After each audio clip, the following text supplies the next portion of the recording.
Welcome in. Thank you for joining us here on Live Impact News on WCNC Plus. I'm Nick Sturdivant. We want to get straight to the breaking news that we're following out of Minneapolis, Minnesota. So before we get to the coverage from our content partners at KARE 11 in Minneapolis, St. Paul, I want to read you a tidbit of news that we got, and we're still getting information. All right. Minnesota Governor Tim Walz confirming an ICE-related shooting occurred in Minneapolis this morning. Hundreds of ICE agents, Minneapolis police officers, and neighbors have flocked to the corner of 33rd and Portland Avenue near Powderhorn Park as the morning progressed. A witness told KARE 11's Jana Shortal that a federal agent shot someone and first responders administered life-saving aid. Again, our content partners over there in Minneapolis, KARE 11, continuing to cover this story. Let's take you now and join in on their coverage. We'll get more information when it's available, but obviously, they're looking at things right now. But we've seen a lot of elected officials out here, whether it was Jason Chavez a second ago, or Mohammed a second ago. We've heard about a press conference that might be happening at noon that we're trying to work and get a little more information on. But as of right now, that's kind of where we're at. I think it's the most that I've heard. I think back at the station, you guys have heard from Governor Walz's statement posted on X, his public safety team working to gather information on an ICE-related shooting this morning. And they said that more would be coming later. And like I said, Mayor Fry and Police Chief Brian O'Hara have been on this scene right at the original location for the last at least half an hour. There's a prayer vigil going on right now with some local rabbis and pastors at the original scene. They're down there praying right now together as a group. I'm going to go check in with them. Several of them have been here the entire time. And here, Jason, let's turn back towards the right here. Straight down that way, Chief O'Hara coming towards this way, and that's Assistant Chief Katie Blackwell. Eventually, with a crowd this size, they're going to want to hear from him as exactly what's going on, because people are just operating in a vacuum with little to no information right now, and so they're coming up with their own theories and narratives. But as you guys saw the car, obviously, Portland is a one-way street. That car's going the opposite direction. So obviously something happened over here. Portland is almost like a highway in this part of the city. This is where I live. From our vantage point, you can see it over since we're standing on a hill here. You can kind of see it looks like it's crashed into that light pole as well. Right. So Jana and Ian, it sounds like that officials are saying noon for a press conference. So you got about a half hour. Yeah, noon is. Yeah, it's what we've heard from some of the officials that have been out here a little bit. There is a lot of people here right now, so we're just kind of losing them in the crowd. But I'm going to try and track them down here in just a second to see if we can figure out a little more information, try to get an update on what happened out here. All right, why don't you guys go keep reporting? Go over here and see what Chief O'Hara is saying. There you go. You go keep reporting. We'll check back in with you in just a minute. Right now, we got to go to Sammy Salina, who has been tracking a bunch of statements from elected officials, local government, etc., to kind of give us a layout of what's happening there from the reaction point of view. A lot of Democrats right now. I haven't seen any elected official Republicans chiming in. Yeah, I've been checking up with Minnesota's top Republicans on X, trying to see if they're tweeting about this. I haven't seen anything yet, but in the last hour, they have been tweeting about fraud. Now, the city of Minneapolis said on X, we are aware of shooting involving federal law enforcement near East 34th Street and Portland Avenue. They're asking people to avoid the area. Mayor Jacob Fry on X said, I am aware of a shooting involving an ICE agent at 34th Street in Portland. The presence of federal immigration enforcement agents is causing chaos in our city. He is demanding that ICE leave the city immediately and that they are standing rock solid with our immigrant and refugee communities. Robin Wansley on Facebook said, Ward 2, dear neighbors, I am on the ground with other city council members near Portland Avenue, and 33rd residents witnessed federal agents shoot an observer. The resident was transported to a hospital. I will keep you updated as information comes out. We also have the governor on X, Walz. My public safety team is working to gather information on an ICE-related shooting. This morning, we will share information as we learn more. In the meantime, I ask folks to remain calm. We also have Representative Ilhan Omar on X. I'm following news of a reported shooting of a legal observer by ICE agents in South Minneapolis. I'll continue to monitor the situation closely. She goes on to say ICE must stop terrorizing our communities and leave our city. We also have Hennepin County Sheriff on X saying we are aware of an incident that occurred this morning and that they are on scene. We just have a lot of, as you pointed out, a lot of Democrats reacting right now, waiting for Republican response, and just trying to see what other officials say. We're trying to see what MPD says. And it looks like we got word coming into my email right now that there will likely be a press briefing around 12:15 today. So in the next hour, hopefully we'll hear more from officials and get some verification on who this victim is and what exactly happened. Right. Right. Well, Sammy, too, just circling back to some of these statements that we are receiving, Robin Wansley from Minneapolis Ward 2 City Council is saying that, dear neighbors, I am on the ground with other council members near Portland Avenue and 33rd Street East. In this tweet, they say, residents witnessed federal agents shoot an observer. And so this, again, is something that has been developing by the moment. We are working to gather as many facts as we can for you and to bring you that correct information. We are not speculating here. We are going and leaning in with as many hard facts as we can. We have multiple reporters at the scene right now. We have our chopper up in the air giving us visuals. That is the car that Gordon Severson says that officers have been surrounding, and you can see that the caution tape is taped off near that area. We have witnessed them put up barricades now. They have the gates out there. There are officers and law enforcement in helmets, and you know, the situation, it's ebbing and it's flowing. We're doing our best to bring you accurate information. That's right. That's right. What we can see is what we can see. And is it the black car in the back or the red car in the front? We had a camera on the other side, and one of those cars has a bullet hole through the windshield. So you can see that is essentially the scene of the shooting that happened this morning. And now, Gordy, you're standing by. We haven't checked back in with you for about 15 minutes or so. It looks like the crowd is roughly the same size. City officials and the mayor are asking people not to come out there. The governor's calling for calm. It appears to be calm at this point, which is good. Gordy, what can you tell us? Yeah, definitely calmed down the last couple of minutes. Quietest that it's been since we have been here. I'm looking over, our shoulder, and I'm seeing, one or two what appears to be like protester organizers are addressing the crowd as we speak, and everyone is listening to them right now. We see a line of police officers, sheriff's deputies lined up, ready to go. You mentioned the fencing. That fencing has been set up and is now in position, making sure that they keep people out of the crime scene. Now, I wanted to show you, you mentioned the car earlier. This is just down the street from where everyone is set up. This is where the crime scene, where the incident happened this morning. There are a few FBI investigators here now working, processing this scene. You can see they're drawing some sort of a tape to kind of create measurements.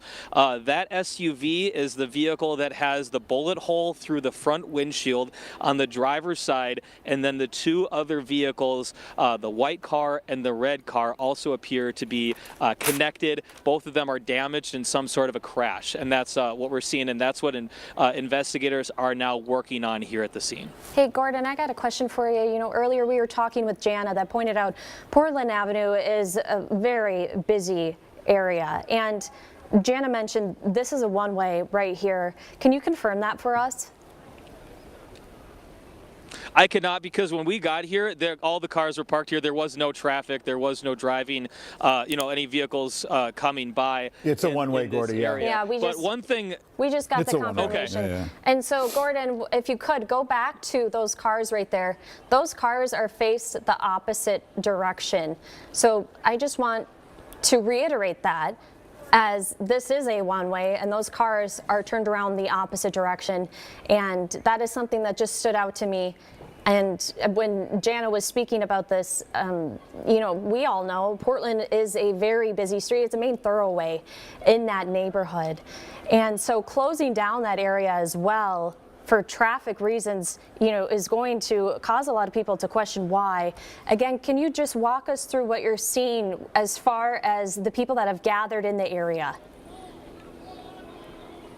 Yeah, so when we first got here, the scene, everyone was kind of located down the street over on 33rd in Portland, and then everyone kind of slowly moved over here closer to the scene and past the scene actually to 34th, and this is where everyone has been setting up. All of the public officials, police leadership has been here. This is where they've been setting up the barricades. One thing that we haven't talked about here that could be a factor if this continues all day is the roads and the sidewalks here are super icy. I've almost fallen a couple times. I helped a woman who fell over and helped her out. So if we are going to be having hundreds of people here and potentially interactions, engagements with police officers, we could have, we could potentially have to have some ambulances coming in here, and that could become a problem with how many people are here, how many cars, how many roads are blocked off.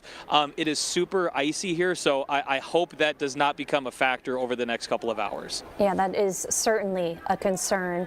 Gordon, you mentioned that you saw some people in the crowd being sprayed by law enforcement.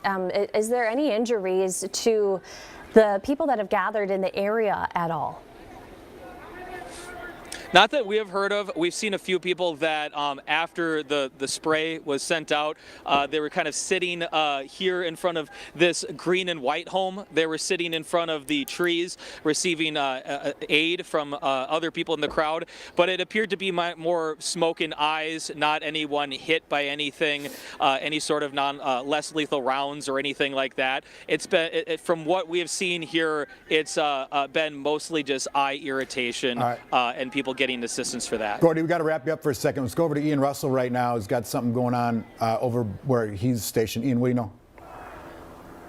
Yeah, hey, just a quick update. I'm not entirely sure what is going on. We were looking more towards the car down here in Portland, trying to get a better vantage point, but I've seen a lot of the crowd has started moving this way. We're trying to figure out exactly what happened and what they're doing. Hey, Jana, do you know why they're moving by any chance? Some of the ICE observers with bullhorns said there are more whistles, and more whistles means that there's another ICE operation they feel nearby. When you hear the whistles, that means they've moved to a new location. So that's what the observers are saying. I briefly got a question into Chief O'Hara, and he did say this is an active crime scene. We're just trying to do crowd control right now. And it feels like the tone and tenor is kind of, the volume is turning down here on this scene. Well, obviously it's been tense all morning. Yeah. So good thing to see it turn down. Yeah, and you can see so many people are now just headed down 34th Street, but I don't know where they're going. They just said you need to get down here. Yeah, here, we'll do this. We'll go take a look real quick, and we'll let you guys know we have some more information, okay? All right, thank you. We have a couple of updates here. First of all, Department of Homeland Security is telling us that the person that was shot is deceased. So this is now a death, which takes the investigation to a different level, which means they must preserve that there, and which is why you're probably seeing the response that you're seeing. The circumstances of what happened are unclear at this point. DHS is saying this was a ramming incident, and if someone turns the car into a weapon, that's one story. If someone's trying to flee, that's another story. We don't know the facts yet. We do have a witness that one of our crews has spoken to. We have that sound ready. Let's listen to it together. What did you see in here this morning? So when I was leaving this morning to go get groceries, as I was leaving, I heard honking and a lot of honking and a lot of yelling. I live in the other side of this alleyway over here, so I ran down the alley. As soon as I got to the end of the alley, I heard 2 gunshots and a car crash, a really hard car crash, and then I heard yelling. And the next thing you know, I got in my car, I came out here, and I came through here. It was nothing but ICE agents. And as I'm driving by, it was a red truck and nothing but the airbags and full of blood, and there was a body on the streets. It was a woman. They shot a mother this morning trying to flee from ICE agents. That's what happened. That's what I can tell you what I saw.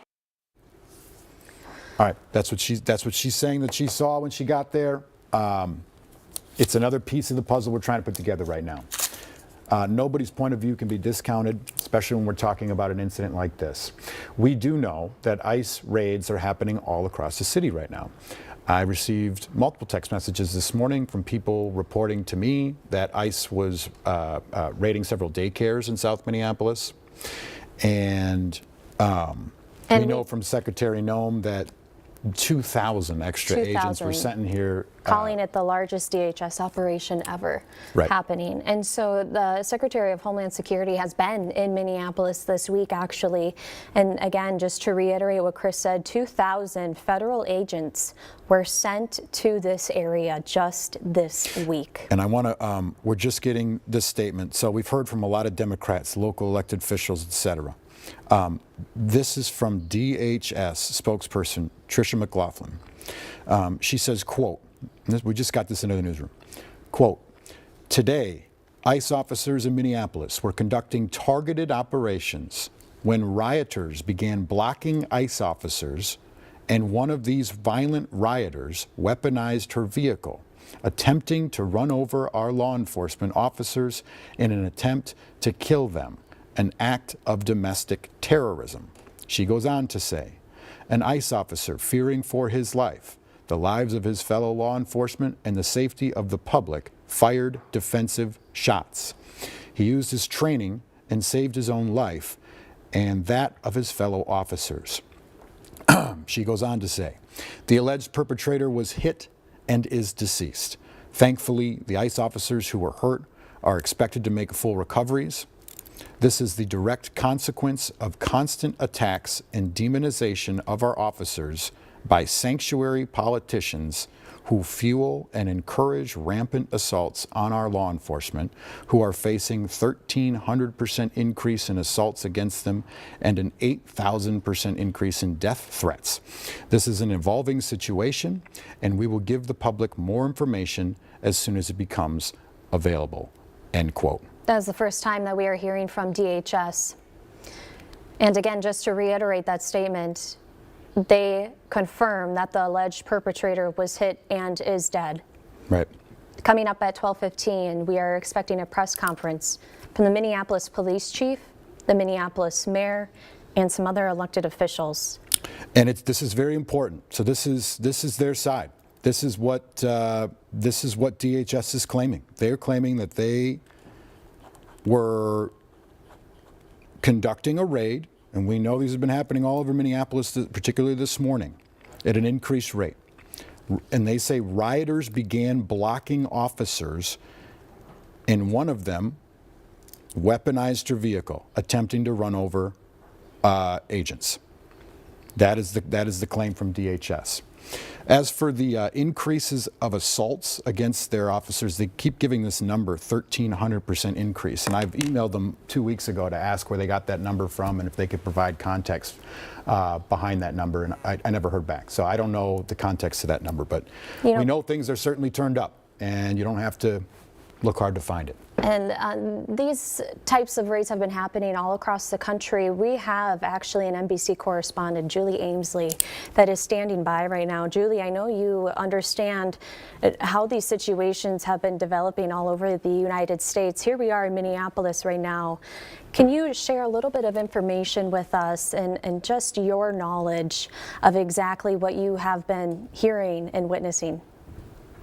Well, definitely. I mean, I got that statement from Tricia McLaughlin, and I will say this is faster than what we would have seen in previous administrations or from previous fatal incidents involving law enforcement. Often there would be a long investigation before this kind of information would come out.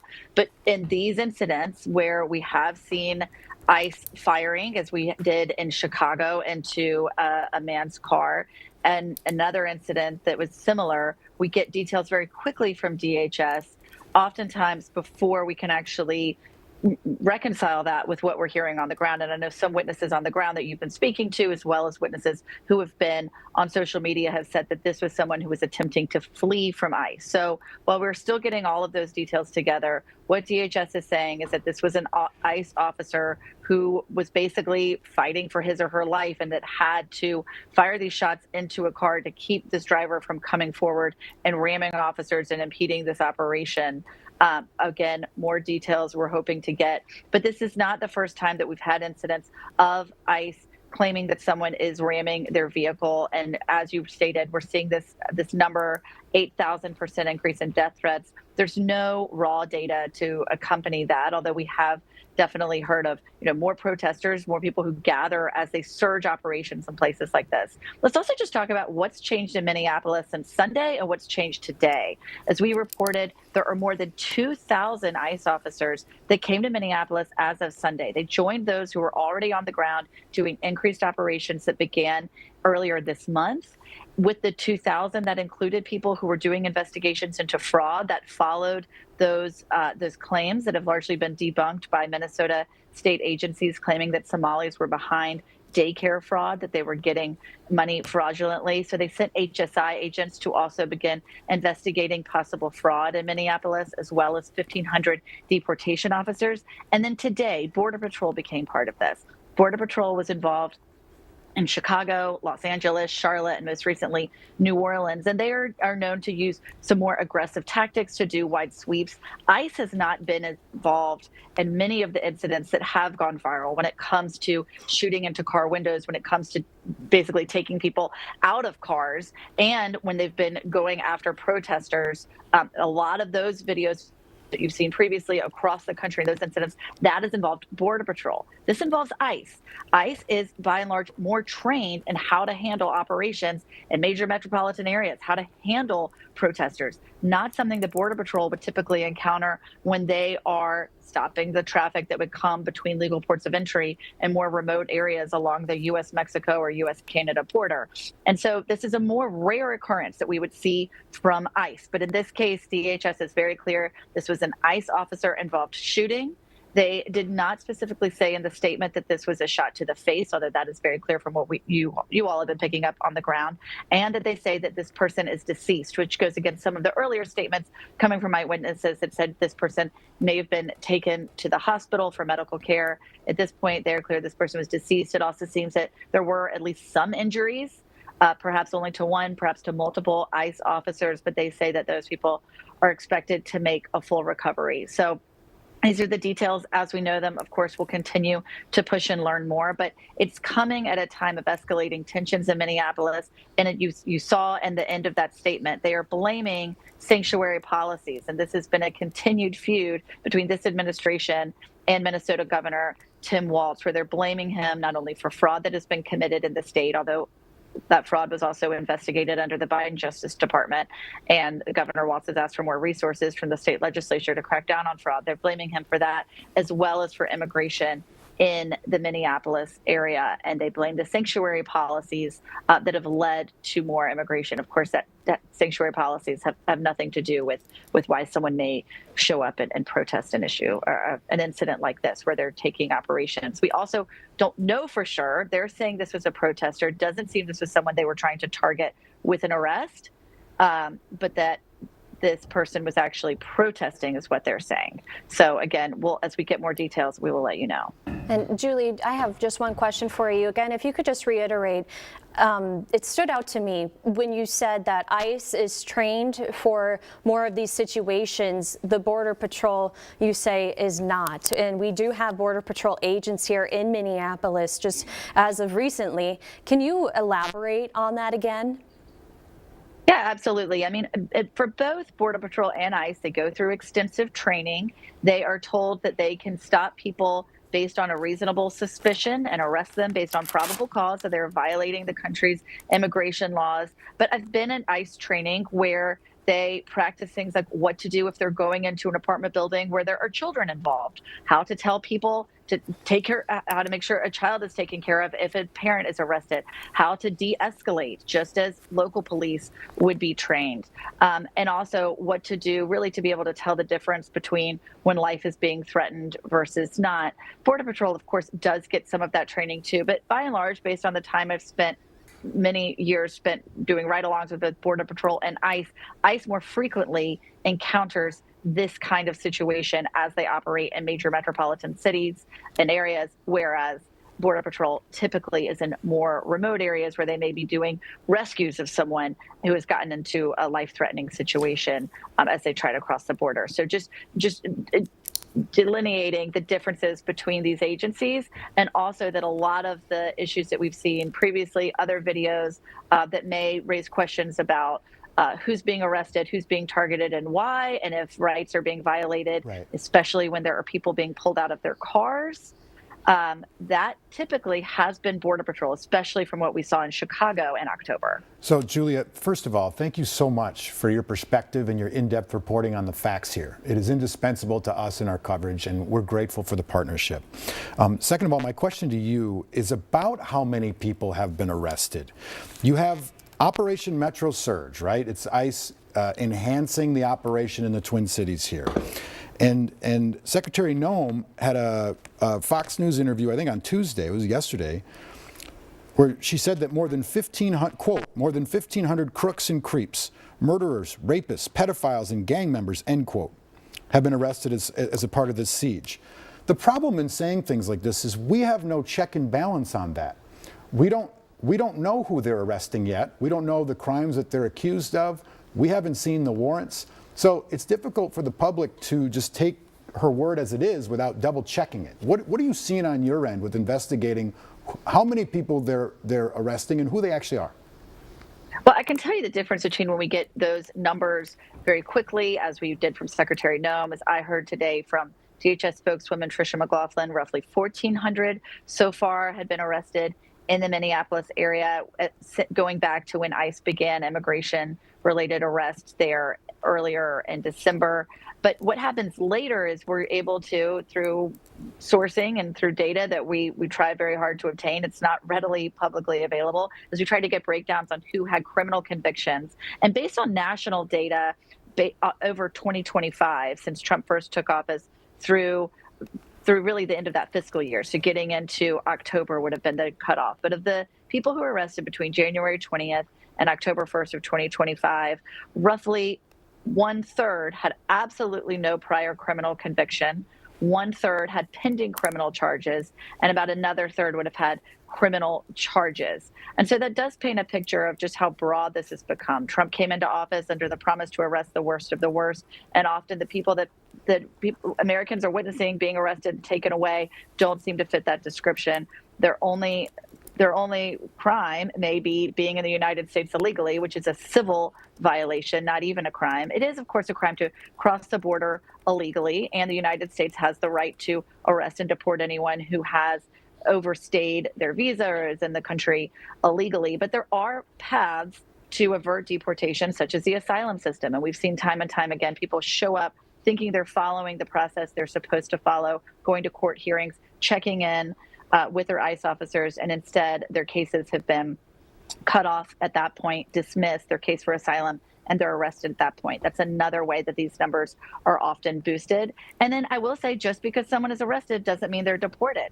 ICE and Border Patrol have both arrested people where they find that they are American citizens or that they do have a legal pathway that they're pursuing to stay in the United States, and they end up being released, which is why deportation numbers often are much lower than the arrest numbers. So sometimes there can be a big splash in a community, but the actual numbers of those who are eligible for deportation are much smaller than those who are arrested. Right. Yeah, Julia, thank you so much for your expertise in this. Yeah. We really appreciate you bringing us all these facts. We'll let you go for now, and we are going to go to our Ian Russell, who is at the scene.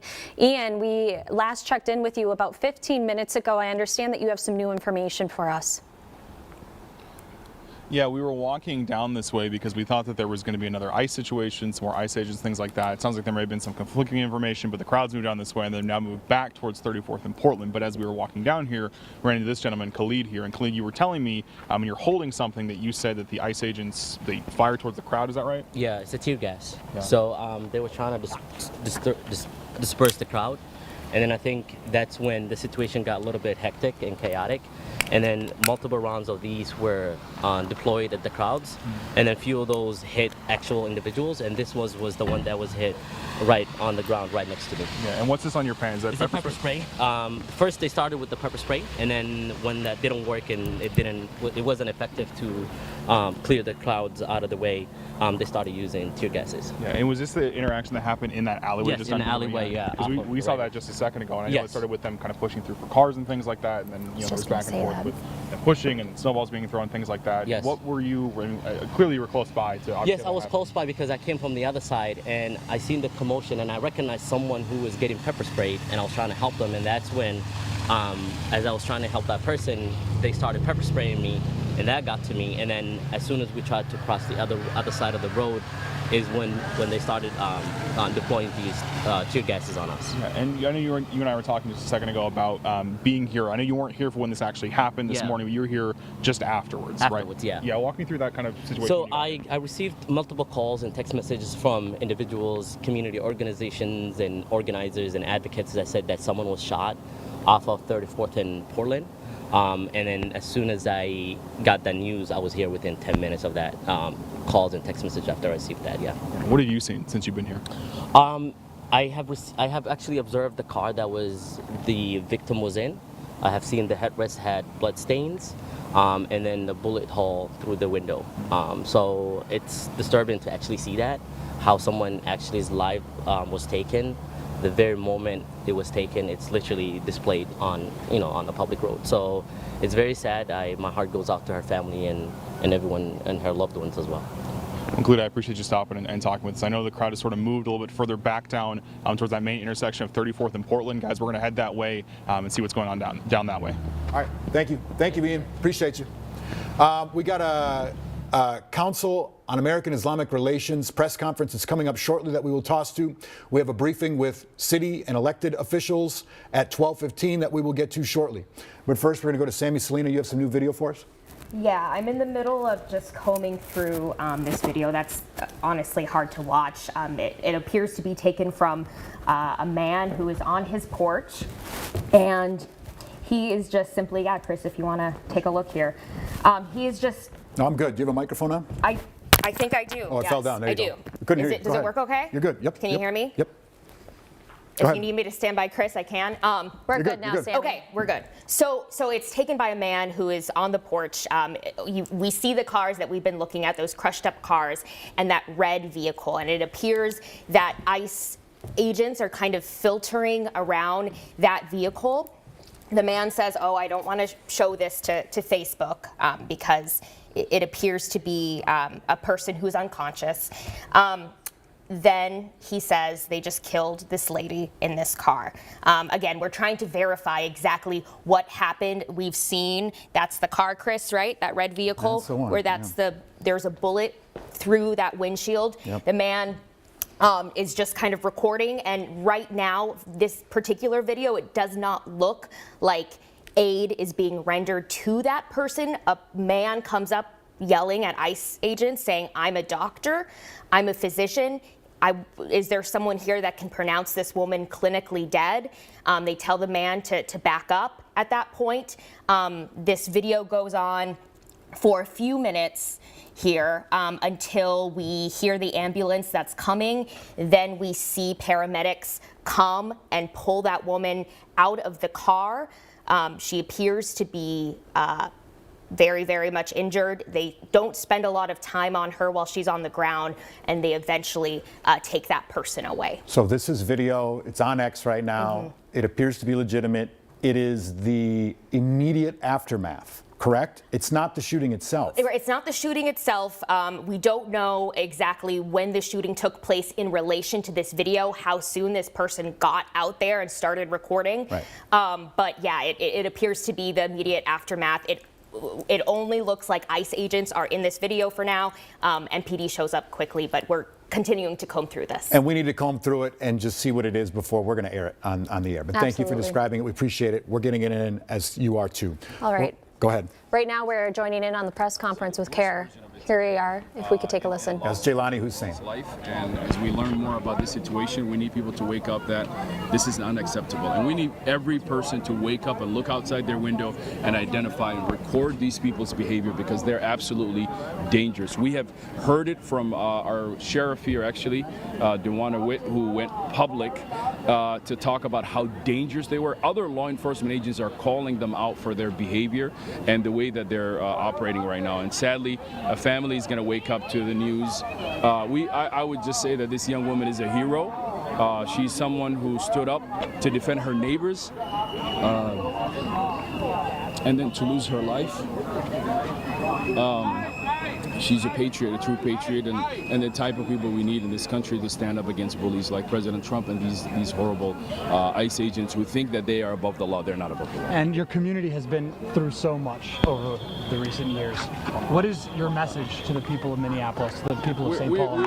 We are a strong community. We have dealt with a lot more, and I believe in this moment God has chosen us to carry the burden of this nation's fight against President Trump's authoritarianism. And guess what?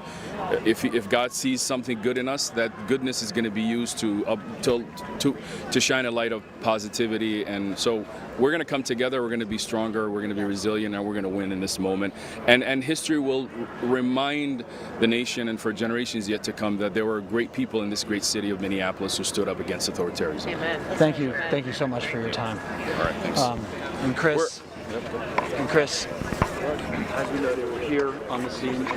Jana Hussein, you just heard from talking first with their head of KARE Minnesota, talking about some things that they have seen and they have heard. But there looks like there may be some other ICE activity. I've heard some whistles and things for just a second. We're going to go check that out as well and see what's going on right now. They already. And they appreciate it. Something that stood out to me is Jelani saying that their behavior, referring to these federal agents, their behavior is dangerous. He called this woman that died a hero for standing up to police. Okay, and we got it. That's what he said. That's what he said. We have said. to be very, very careful here because we don't know what happened. We do not know yet what happened. And so we're going to take statements, we're going to take comments, and we'll take all of the perspective and witness accounts that we can. But we need to be very, very careful with the facts before we jump to conclusions.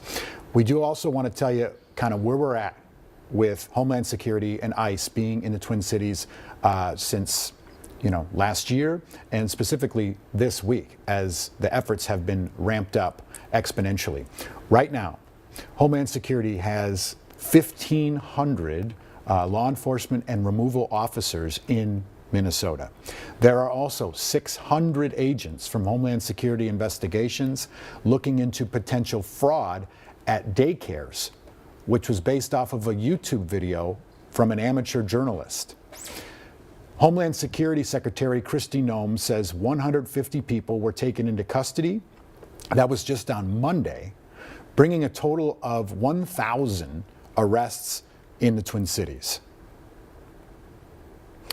And as we know, in recent weeks, the federal agents, their presence here has increased in the activity as they have been in these immigrant-populated neighborhoods, which has prompted multiple protests, confrontations, and a lot of tension in the community, and particularly the Minneapolis community. We know that they have been in St. Paul, they have been in suburbs outside of the Twin Cities, but that most of their work, the federal agents, ICE agents, has been in Minneapolis. We have Mayor Jacob Fry that has been calling for them to leave the city immediately. Again, oh boy, we're saying I have that the video. The video's out right now. There is a video of the shooting on X right now. Go ahead, I'm sorry. I'm speaking out loud because I just watched it. No, it's okay. Well, we're going to be looking at this video. We're reviewing it very carefully because of the graphic nature. And so we're holding off right now on showing that to you, as we have a very strict editorial process here at KARE 11, and we're going through those responsible processes before we share this video with you. So please stay with us. We're not trying to hide it. We are just making sure that we are putting out the most accurate and safe information. Right, so there's a difference between amateur reporting and people who do their job very well in journalism, okay? You have to verify things, you have to speak with officials, you have to get multiple viewpoints to ascertain the truth. And this is why there was condemnation of the YouTube video about the alleged fraud at daycares. There may or may not be fraud in those daycares, but you have to cross the T's and dot the I's before you publish it. And that is something that we proudly do at KARE 11. And we're going to do that with this video that just showed up on X that shows the shooting. So in about 6 minutes here, we're going to get to a press conference with local law enforcement to see what they say. But as this video goes around, just make sure that we interpret the facts first, right? We don't want to jump to conclusions. It doesn't do any good for anybody. And we are hearing some conflicting reports too. Some people are saying something, some saw others do something. DHS is saying that the DHS is saying that the person driving this vehicle aimed it at officers and used the vehicle as a weapon. There are witnesses that we've heard from that say the woman was trying to flee and not trying to hit officers. And that is a very, very important distinction that we need to ascertain the truth on, and we're working on it right now. Absolutely. Well, as we were mentioning that we are hearing from witnesses in the area, we do have some more witness sound that we would like to share with you. I see a red truck, airbag deflated, with blood all over and a woman on the side of the road, and the ambulance trying to come through. They were trying to tell me to move out of the way when they had all their trucks blocking me. All right. So as you heard, there is some witness sound. We have multiple reporters that are at the scene, including our Ian Russell that we have been checking in with periodically. Ian was at that press conference, and we just want to go to him very quickly as we are still awaiting to hear from our Minneapolis leaders. Ian, can you hear us? Yeah, I can. I'm actually standing behind the camera right now. We moved a little bit further down Portland just to get a better view of the car, or the two cars that are right here. We're up on a gentleman's stoop to be able to see this right now. And if you take a look here, I'm going to step behind you so I can see what you're seeing right now as well. That's kind of that white sedan and that red, dark burgundy, whatever color you want to call it, SUV. I know you mentioned the press conference with Jaylani. We kind of caught the tail end of that, but obviously he talked about kind of staying in the moment. Things of that nature, but this is kind of our vantage point, what we've been able to see right now. The crowd has moved back and forth quite a bit. There were different areas they were going to, as we talked about here at 34th and Portland, a little bit further away, and then kind of coming back and forth. Towards the end of Jaylani's press conference, there was, excuse me, more whistles indicating more ICE presence. The crowd moved. They've since moved back to that area where that press conference just happened. Here, Jason, please pan to the right here. This is still that intersection of 34th in Portland where a lot of things have been congregating. A lot of people have been congregating here. A lot of people, shouting back and forth at law enforcement as they kind of stood there. In the time that we have moved back and forth, I'm just noticing this now, but the MPD officers have put on sort of those riot helmets with the face masks and things like that. I see the batons that they're holding right now. They didn't have those about half an hour, 45 minutes ago. So I don't know if that's just, kind of a precautionary measure, what that may look like. We're a little bit away just a second ago. But all right, so you're watching Live Impact News on WCNC Plus. I'm Nick Sturdivant. You're watching their live coverage from our content partners there at KARE 11 in Minneapolis, Minnesota, as we continue to track after an ICE agent shoots and kills a woman in Minneapolis after a car crash incident. So we want to take a step aside and we want to take a quick break. We'll get back to that coverage in 2 minutes.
Welcome back here on Live Impact News on WCNC Plus. I'm Nick Sturdivant. We want to go back out now to Minneapolis, Minnesota, where we are following a big story there, breaking news story. News continues to come out after an ICE agent shoots and kills a woman in Minneapolis after a car crash incident. Let's take you now to our content partners there in Minneapolis, KARE 11. Let's take a listen in. Thank you, Gordy. Appreciate it. And from what we understand, Gordy, the press conference is not there, correct? It's down at City Hall. Is that right?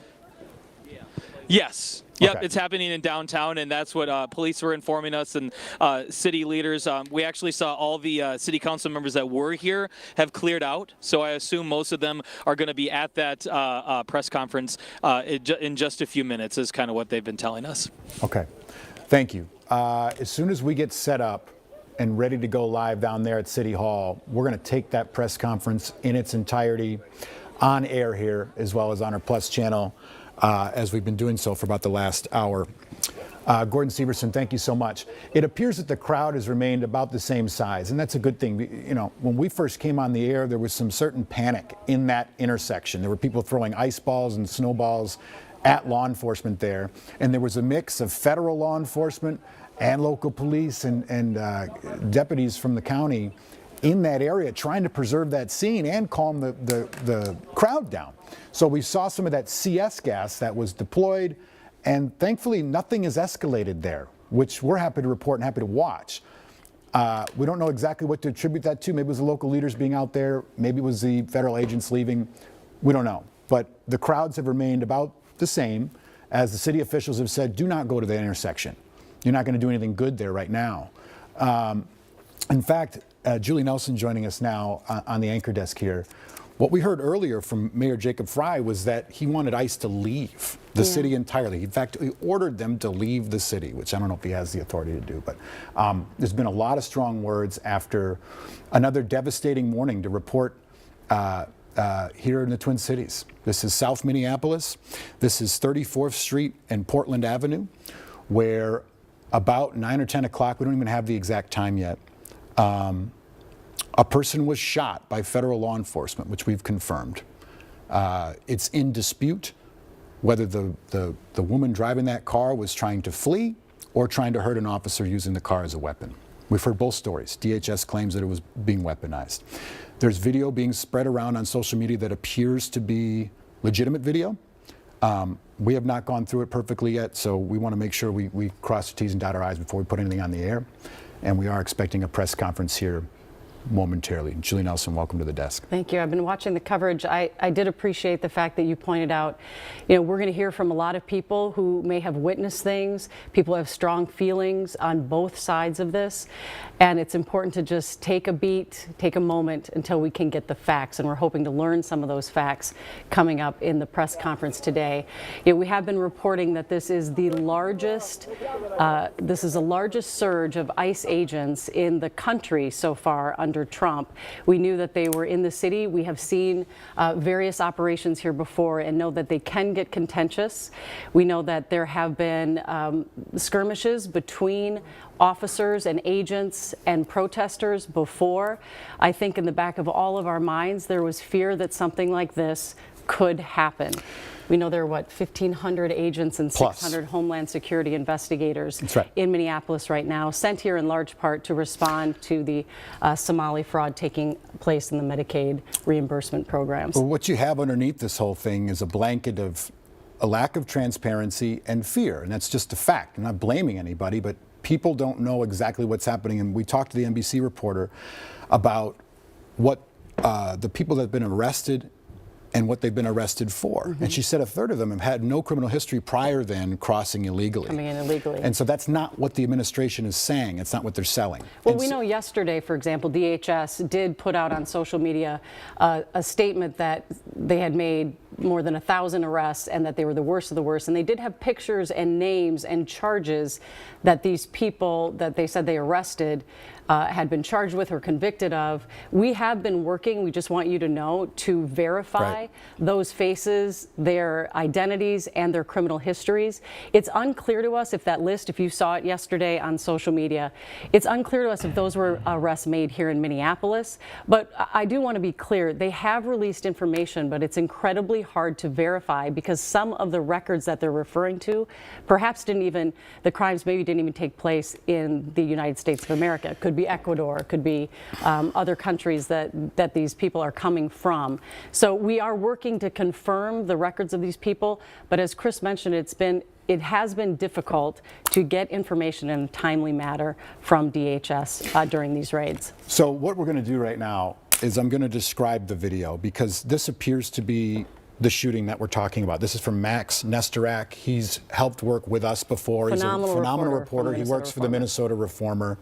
And he says on X that a witness shared this video with me showing an ICE officer shooting a driver in an SUV.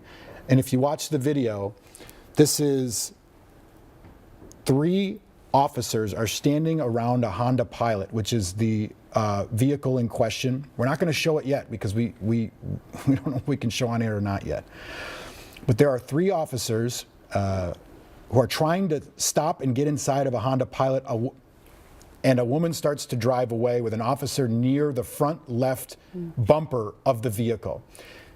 It certainly appears the woman was trying to get away and not to hit anybody. That's what my eyes see. You know, but I can't make a judgment on it, but I'm watching what happened and trying to report to you what I'm seeing. Yes, it reminds me a little bit of the stop on I-94 where the gentleman whose name is escaping me was shot and killed by an officer, but that officer was being dragged inside his car. Yes. And charges were ultimately dropped against the officer who shot and killed the man because the life of another officer was in danger. Again, very early going. That video, you can see there was one agent or officer, I'm not sure who that was, on the side of the car trying to get into the car. Right. And then you see a shot fired from the other side of the vehicle. All right, so we'll work on getting approval to show that video and show what we can. But there are a lot of things in question right now, and we're hoping to get some answers from these elected officials when they come up. Sammy, did you have something new? I'm just kind of combing through that video, Chris. We're continuing to just see the aftermath of that video. I think you saw just the ramming part. Is that what you saw? We saw a shot fired. We saw the shot fired. Yeah, so what we're describing is an ICE officer, appears to be an ICE officer, walks up to this Honda Pilot. Yes, yeah. So tries to get into the driver's side door. The driver's side door is locked. The person then puts the car into drive and starts to drive off and slightly to the right. There are 2 other officers who are at, let's say, the front left wheel and the front left of the bumper. Right. So could you make the argument that this person was putting the officers in danger? I'm sure someone could make that argument. But does it look like the person's trying to drive away and not towards an officer? That's what I see. Yeah, exactly. We don't see any ramming in this particular video, but this car, shots are fired. I counted 3. And then we see the car lose control, crash into the back of a car. But it's after the shots are fired through the windshield. After the shots are fired through the windshield. Which is That's why it correct. crashed. And so right now I'm watching the end part and the aftermath of witnesses just trying to go up to that vehicle. We see what looks like a deceased person in the driver's seat. Right. And then calling for aid and that sort of thing. So we're continuing to go through that right now. Sammy, thank you so much. We want to explain to you we're not showing the video, out of the respect for the person who was shot and killed and their family. We're very careful about ever showing any video that involves someone who has passed away. So we're not trying to keep anything from you. We just want to be very respectful of that woman and her family and make sure that we've gone through that before we put it on the air. We are told in 5 minutes that press conference will begin, and hopefully we'll learn a lot more information from the officials there. But right now, let's go out to Ian, who's been live on the scene there. Ian, it looks, it's encouraging. The video we see looks peaceful anyway. People seem to be milling about and apparently chanting. Yeah, well, they just started chanting, "Go arrest ICE" right now. So it started in the last probably 30 seconds or so since this has started. Is what we're here. Jason, click the mic real quickly here. Okay, 1 second here. One second, guys. Ian, if you can hear us, can you put that mic a little closer? We can't hear you, bud. I certainly can. How There about you now? go. Can you hear me now? Better. Yep. There we go. What are you saying now? Let's walk this way a little bit, Jason. So I don't know if you can hear this right now. I'm going to point this mic towards the crowd. We can hear him. Yeah, so what they're saying is go arrest ICE currently, and that started up in the last 30 or so seconds from when we were talking about the video to what we are, from what we're hearing right now. So that's been the most recent update. The crowd has stayed about the same, just kind of standing here and watching. What we have seen as well is I've seen FBI agents here standing near the actual car where this happened. What they've been looking at right now, it looks like the Violent Crime Task Force, what I see on the back of one gentleman's jacket right there, but they've been kind of focused and standing there for the past 20 or so minutes as we've been talking about that video and talking through some things. But that's kind of the newest developments is seeing the FBI out here, and then the crowd has started chanting, "Go arrest ICE," has been the biggest developments that we've heard here in the last 15 or 20 or so minutes, guys. Is the crowd building at all? Doesn't look like about the same amount of people that we saw about 45 minutes ago, but now actually it appears that more people are coming there despite the city saying, please do not come to the crime scene. I think the hard thing is from our perspective is we've got this house on the corner here. It's kind of blocking the crowd, but from this direction down this way is where we've been going back and forth with the crowd as things have been happening.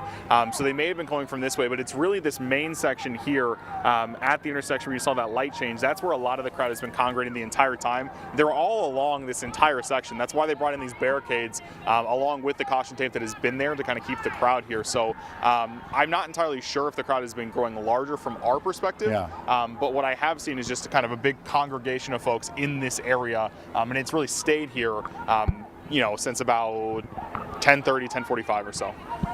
All right, well, you can only imagine how important this press conference is going to be from local officials here and what they say about what just happened as the videos are starting to surface from witnesses who documented the incident.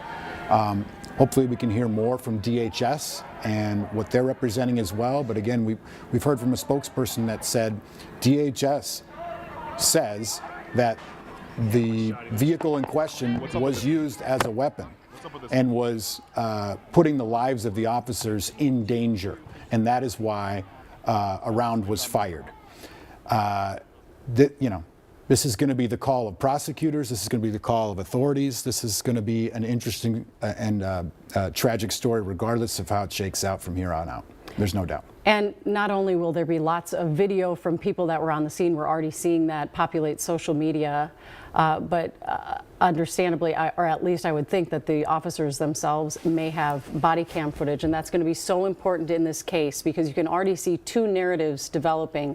One is that this woman was just trying to get away and she was shot and killed by an agent. The other narrative is that she was using her car as a deadly weapon that would make it justified for one of these agents to fire at her. So those are the two narratives. And right now, even with video on social media, it doesn't show every angle. We don't have all the information. Right. But it is very worrisome because as of right now, everything seems calm, and we just pray that it stays that way and that people let the facts come out and let authorities handle this situation. And we've been down this road before, Julie. You've been sitting at this anchor desk. We've had incidents where people were riled up by a perceived mega injustice that was on social media.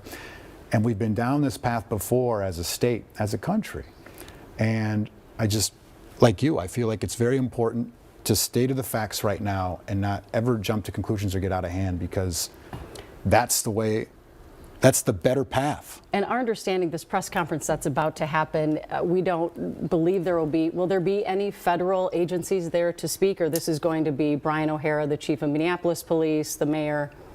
I don't know, Janet in the booth, do you know that answer to that question? I think it's just local elected officials at this point and the police chief. Perhaps Sheriff DeWanna Witt.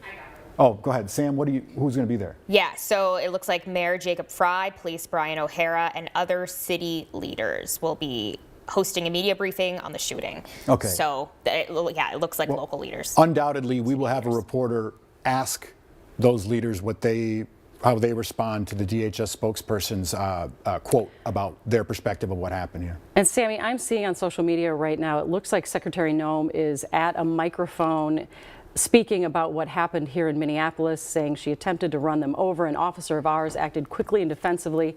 My understanding is that she was hit and is deceased. And we're gonna look closer into that and make sure that this is actually just happened today, that this is legitimate. But as we all know, she was in Minneapolis yesterday, and good bet that she would be coming back to Minneapolis in light of what happened here this morning. Yeah, it's also another reminder of, and we keep going back to this, journalism, right? We're going to report what these people are saying on both sides, what witnesses are saying and what DHS is saying and what ICE is saying and what local officials are saying. But it's imperative to follow the evidence. It's imperative to follow the evidence, and that's what we at least pride ourselves on here at KARE. Yeah, well, hopefully we can get that soundbite turned around so we can share that on air either before or after this press conference with local authorities, because of course it is going to be important to hear from DHS as this investigation continues. Right now, we clearly know that they believe this was a justified shooting, that the woman was using her car as a deadly weapon. But of course, we're in very early days here, so there are conflicting eyewitness reports and seemingly video on social media saying that that is not what happened. Have we turned the video yet, Sam?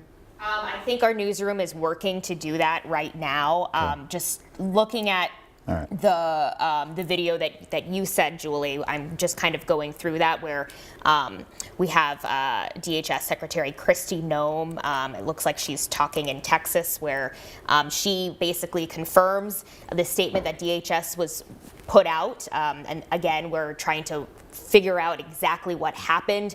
There's two narratives going on right now, but it appears that Kristi Noem is saying that at the time, federal agents were trying to push out their vehicle out of the snow, and then that Kristi Noem says that's when a woman attacked them and attempted to ram them. So yeah, she's almost reiterating what... She's reiterating exactly what that statement said, and said that that officer defensively shot at that woman to protect themselves and the people around them. Right. So again, we're trying to exactly verify if this is a justified shooting.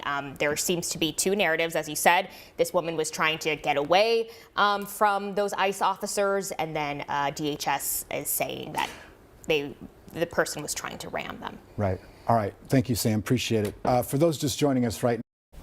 Yeah, as you heard there, and you're watching Live Impact News on WCNC Plus, I'm Nick Sturtevant. As that coverage from KARE 11, from our content partners there in Minneapolis, just talked about Secretary Kristi Noem speaking in Brownsville, Texas today, talking about this incident. Let's take a listen in to what she said earlier. You asked about a shooting that we just had in Minneapolis, Minnesota. It was an act of domestic terrorism. What happened was our ICE officers were out in an enforcement action. They got stuck in the snow because of the adverse weather that is in Minneapolis. They were attempting to push out their vehicle, and a woman attacked them and those surrounding them and attempted to run them over and ram them with her vehicle. An officer of ours acted quickly and defensively shot to protect himself and the people around him. And my understanding is that she was hit and is deceased. We're continuing to gather more information, but this goes to show the assaults that our ICE officers and our law enforcement are under every single day. These vehicle rammings are domestic acts of terrorism. We're working with the Department of Justice to prosecute them as such. We will continue to protect our ICE officers and in cooperation with other law enforcement agencies as well. You've seen me in the last couple of days deploy over 2,000 more officers to the Minneapolis area. And in the last 2 days, we've arrested hundreds and hundreds of dangerous criminals, not just fraudsters who stole from the American people billions of dollars and put it in their pockets and enriched their friends from overseas and themselves, but also individuals who committed acts of murder and rape and trafficking and drug exploitation and child exploitation. So we're going to continue to do our work. And I want to remind everybody that the act like we saw today of using a vehicle to try to kill an officer and his colleagues and the other people around him is something that every politician, every elected official, everyone in this country should be able to rally around and say that it is wrong. And that sanctuary cities and sanctuary states that protect individuals who do that should no longer be allowed. that those individuals that are in leadership positions in these sanctuary jurisdictions need to work with us to make sure that every single person that's out there enforcing the law can be safe, but also so that all of our citizens can continue to be safe too. Domestic acts of terrorism like this will not stand, and I'm grateful that we have the leadership in Washington, D.C. that recognizes it, and will make sure that it's working to keep every single community safe, regardless of who's in charge in that city. President Trump gets up every day and will work to keep people safe, whether they're in a red state or a blue state or in a city that has a Republican mayor or a mayor that has a Democrat mayor. He's going to fight for every single American to make sure they live in a safe community and can raise their kids without fear. Yes. All right, so that was Secretary Kristi Noem just moments ago. So we want to go to a press conference that is looks like it's getting underway. The mayor there in Minneapolis speaking after the ICE-related shooting. Let's take a listen in. Say an ICE officer, fearing for his life, the lives of his fellow law enforcement, and the safety of the public, fired defensive shots. So this is the DHS perspective. This is the DHS perspective, and we're going live to that news conference right now with local elected officials. Let's listen.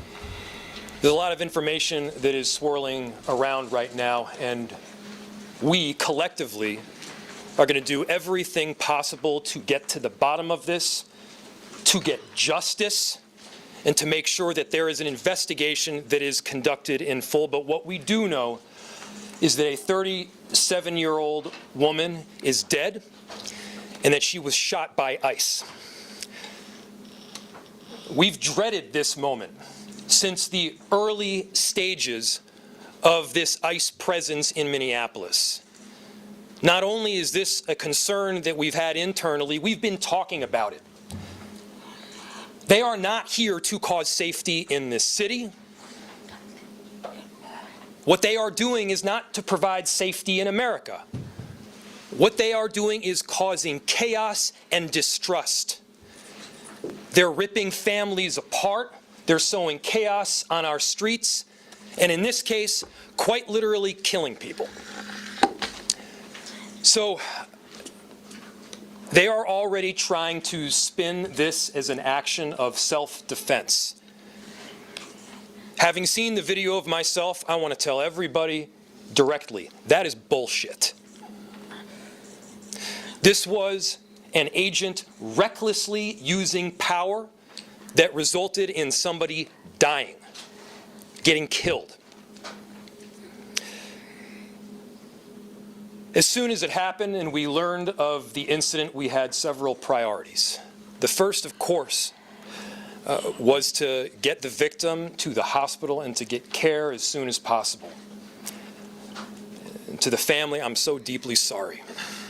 There's nothing that I can say right now that's going to make you or your relatives or the friends of the victim feel any better. There were, I believe, 2 Minneapolis police officers that responded and were in the ambulance on the way to the hospital. The second was to get ICE off of the scene. There were dozens, if not hundreds, of ICE and federal officers that were there at the time. Having them there was only causing more chaos. Having them there was only making a difficult situation even more problematic, and one that, yes, they created themselves. There's little I can say, again, that'll make this situation better, but I do have a message for our community, for our city, and I have a message for ICE. To ICE, get the fuck out of Minneapolis. We do not want you here. Your stated reason for being in this city is to create some kind of safety, and you are doing exactly the opposite. People are being hurt. Families are being ripped apart. Long-term Minneapolis residents that have contributed so greatly to our city, to our culture, to our economy are being terrorized, and now somebody is dead. That's on you. And it's also on you to leave. It's on you to make sure that further damage, further loss of life and injury is not done. We're going to be working towards justice as quickly as we possibly can right now, and justice is what we've all got to get. Next, a message to our community. Look, we all know that the agenda of this Trump administration is to create chaos. Let us respond right now with our best versions of self. This is a moment where all of us in Minneapolis and beyond, we can rise to the occasion. We can show them who we are. We can show them the kind of courage, bravery, love, and compassion that makes Minneapolis, Minneapolis, and that makes America, America. We are better than a bunch of ICE agents being deployed to cities around the country and ripping apart families and communities.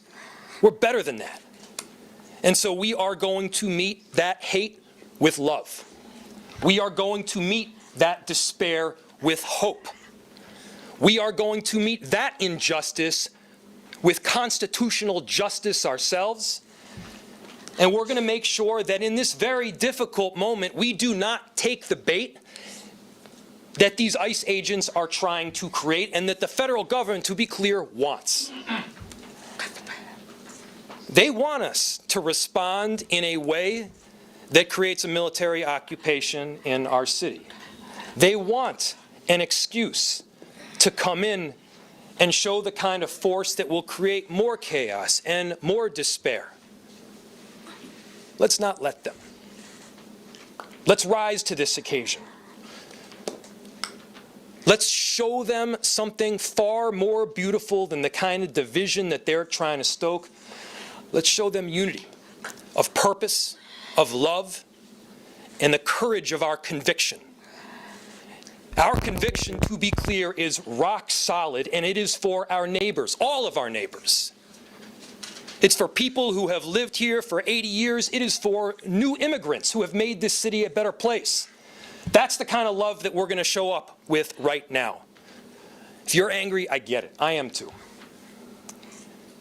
If you're feeling that kind of despair, it's understandable. Let's show them who we can be. Let's show up with peace. To march, to protest, to hug one another, to love all the way with peace. Do not give them what they want.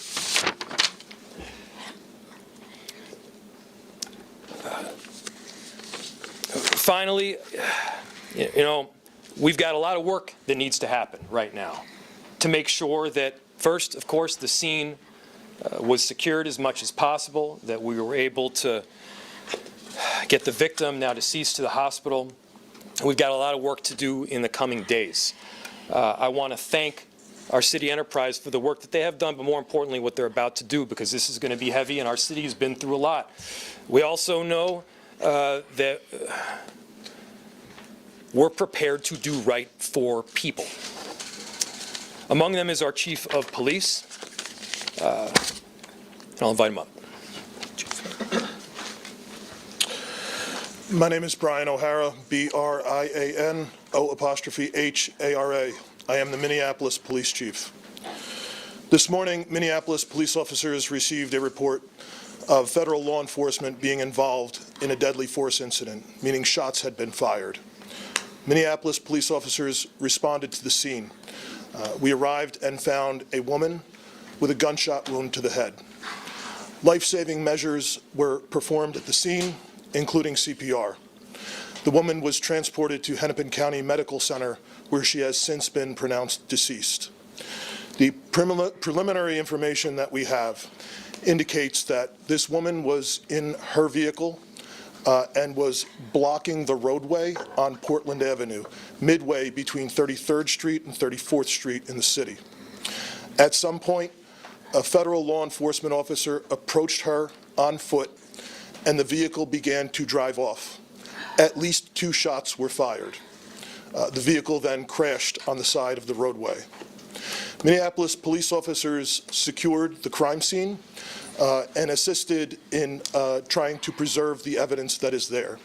We have since turned over the scene both to the Federal Bureau of Investigation as well as the Minnesota Bureau of Criminal Apprehension, which will be conducting an investigation into this use of deadly force. I want to thank the mayor, city council president, other members of the city council, state legislators that were on the scene. This has been a very difficult time for everyone in the city. And this is obviously a very, very tragic situation where a woman has lost her life. That being said, in addition to this tragedy, which unfortunately we did predict, we were seriously concerned about further escalation from the scene. And I want to thank the elected officials that came themselves to help us prevent that from happening, as well as the individuals on that scene that remained peaceful and that abided by law enforcement instructions so that we could preserve that scene and ensure that a full and transparent investigation can take place. That being said, I just echo the mayor's comments that we ask that the community continue to call for peace. We understand people are going to be upset about what happened, and people are going to want to exercise their First Amendment rights. But please do so safely and lawfully to ensure that we do not have any further tragedy in this city or destruction. Thank you. Thank you, Chief. Thank you, Sheriff. Thank you, council members. Commissioner, I'll open it to questions. Any idea on the identity of the ICE officer who fired the shots at this point? I don't have that information, no. The question was, is there an identity of the ICE officer that fired? I do not have that. Mayor, we're hearing the ICE officer stopped a position from helping the lady who was shot. Is that true? We've seen videos all over social media that someone tried to help this lady, and they were pointed guns at and told to get away. Do you know about that at all? So the question was, there's information out there that people tried to help the woman that was shot, and ICE officers then pointed guns at them and told them to leave. I do not have that information. I myself saw a video of the shots being fired as the car was driving away. What I can tell you is the narrative that this was just done in self-defense is a garbage narrative. That is not true. It has no truth. And it needs to be stated very clearly, since we have already seen a video of it. I do not know as to what you're talking about. So, Mayor, she wasn't driving. Over here. She wasn't driving the car toward him, using her vehicle as a weapon. That does not appear to be the case at all. What's the city's protocol when an observer or an activist calls 911? We say an agent's phone them or an agent's pointing a gun at them.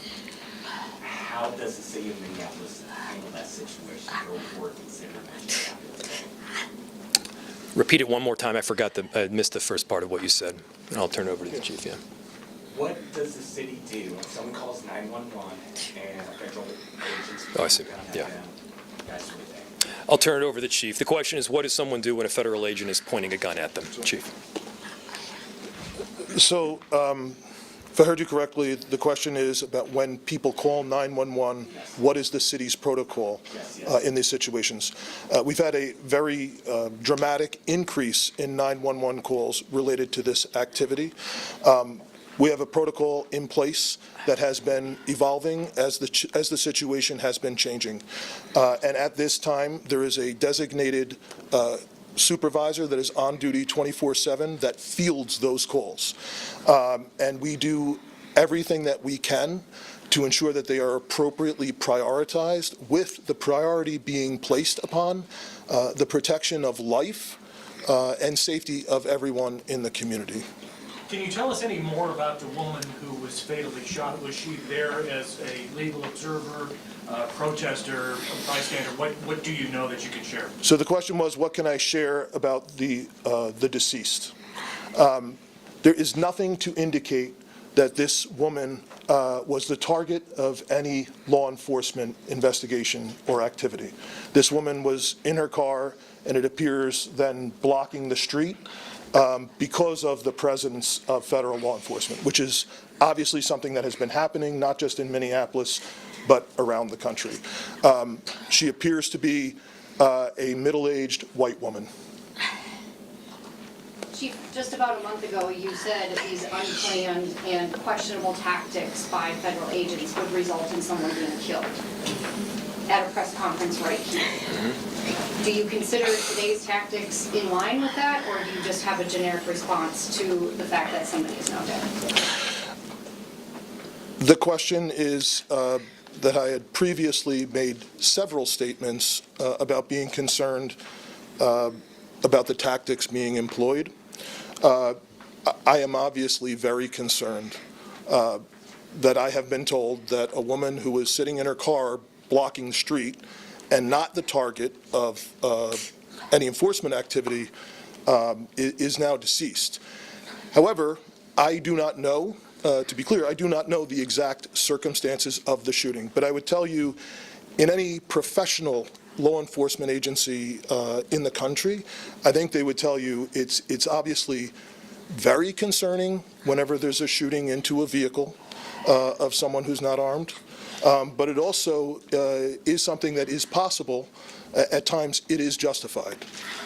But it is very concerning, and it's something that most law enforcement agencies in the country train very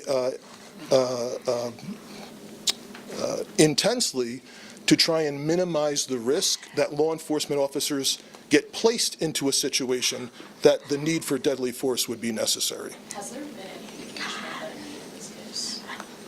I didn't hear the question, I'm sorry. Has there been any indication of the need to shoot into the vehicle? The question was any indication about the need. I guess getting back to the justification of this, I have not seen any information other than what I have communicated. Was she alone in the car? Were there children in the car with her? The question was if she was alone in the car. I know that I got there shortly after this call came in. I did not see anyone else with her while I was on the scene. However, I've since been told by our officers that have been with her the entire time that a spouse has arrived at the hospital. Mayor, just curious if you're thinking about contacting federal authorities to register your concerns about this, personally making phone calls, et cetera. Yes, we've been on the phone all morning. As soon as we learned about this, again, there were a series of priorities that we needed to go through. The first, of course, is to keep people safe and to help the victim in any way that we could. The second was to get ICE off of the scene. There was the notion that ICE agents would be necessary to create a perimeter around the scene itself. They themselves were creating the kind of dysfunction and chaos that they claimed to be trying to help with. And so the message that we delivered very clearly was to make them leave. Now, beyond leaving the scene, they should also leave our city and our state. We do work, our chief does work, our sheriff does work every single day to keep people safe in our city and in our state. And crime is dramatically down. Crime is down.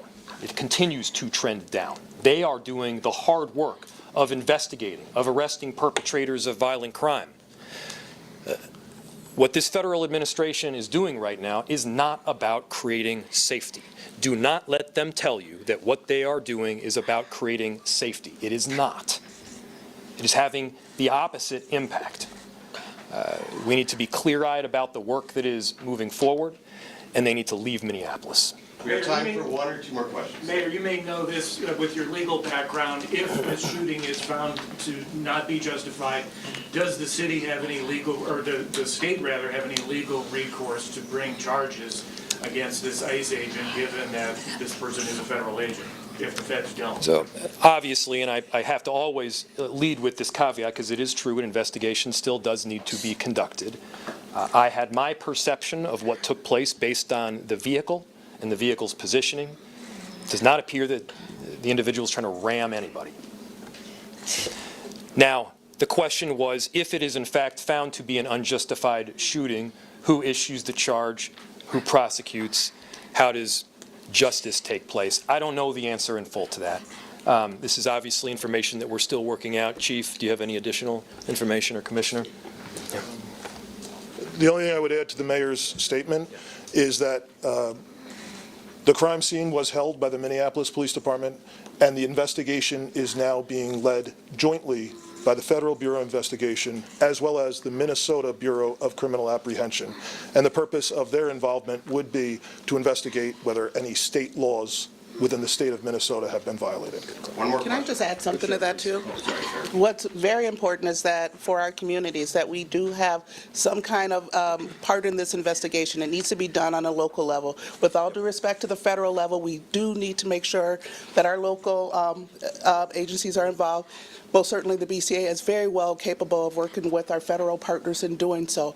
That is something that is needed for our communities, and so that's something that I can tell you that there's already been conversations from the U.S. Attorney's Office to the BCA that have already taken place today. How that's going to roll out, we don't know yet, but we are making sure that there is some kind of local entity, namely the BCA, that has a part in this investigation for the purposes of transparency and expedient transparency as to what happened today. One more. Sorry. If that's it.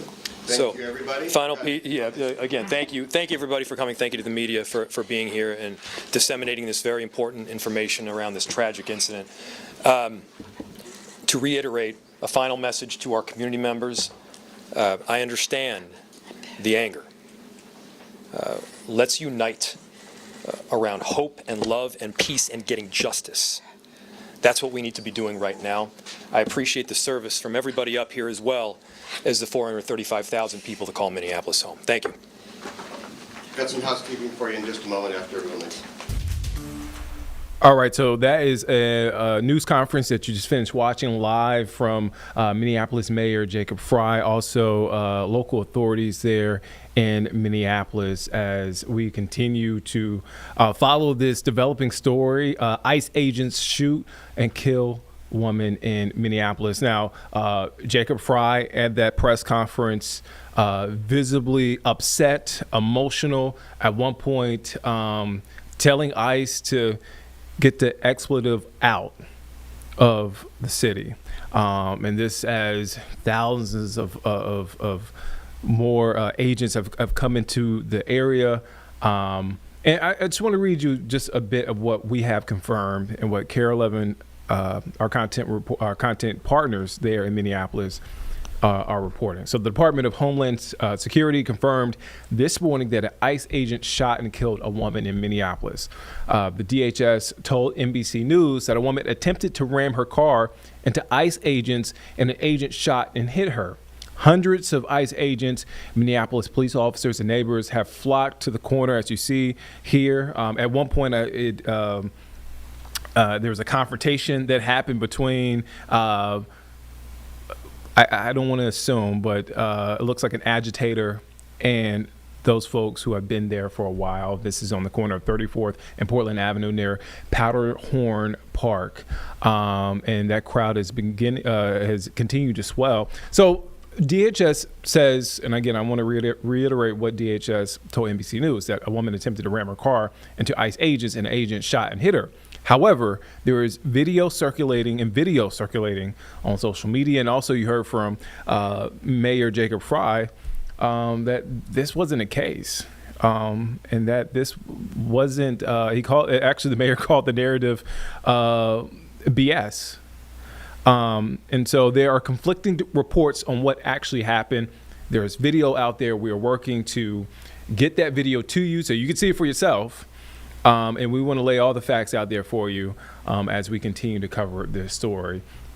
Again, so many layers, so much that is happening there in Minneapolis. You see law enforcement, I believe that's a shot of local law enforcement there as they barricade that scene. I believe that barricade, at least I haven't seen it, has come up just moments ago because of the amount of people that are there. I also want to read before we get to KARE 11's coverage. A witness told KARE 11 that the victim was trying to flee from ICE agents when she was shot dead. Officials have not confirmed whether she was a target of an ICE warrant or not. So again, a lot of questions that we are working to get answered. Our content partners over there at KARE 11 working to get answered. But we do want to send you back now to our content partners, KARE 11, their coverage. They continue to follow this story. Let's take a listen in.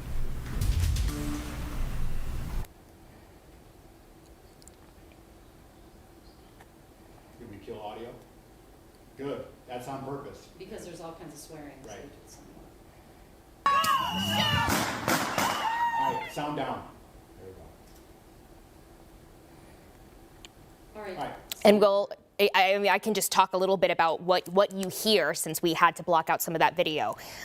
So what you just saw, I think this video will probably play once again, and I can kind of walk you through it. This is the part of the video where you see the aftermath. It appears that red vehicle that was shot at then rams or crashes into a car. So right now the officer is telling the person in that red vehicle to get out. There's lots of people yelling. That car then backs up and then drives past those officers. You heard those shots there, and it appears that person was struck in the head. Then that car loses control, crashes into that white car that you see there. And what's important to point out here is that what Secretary Noem just called domestic terrorism is what she describes this event. And what you see on this eyewitness video, it's unclear motive-wise what's happening, but you can see the car turning slightly away from the three agents that are there, not towards them. I'm not trying to tell you what the person was thinking behind the wheel. I'm telling you what we see in the video.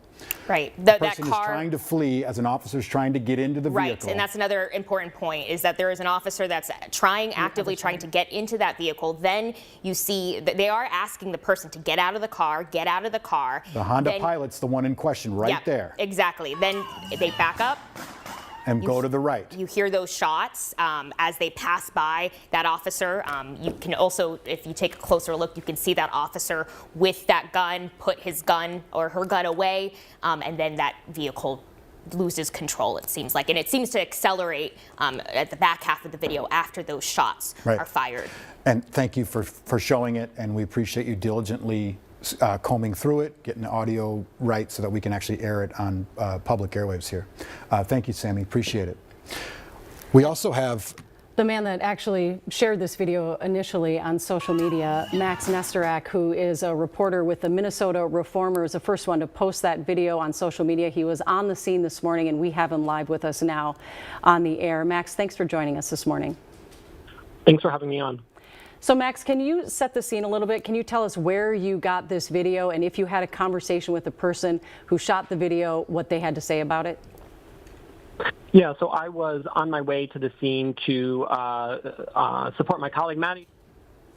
And I got a call from the woman who took this video, Caitlin Callinson, who lives in the area. And she said, I have a video. It shows the shooter.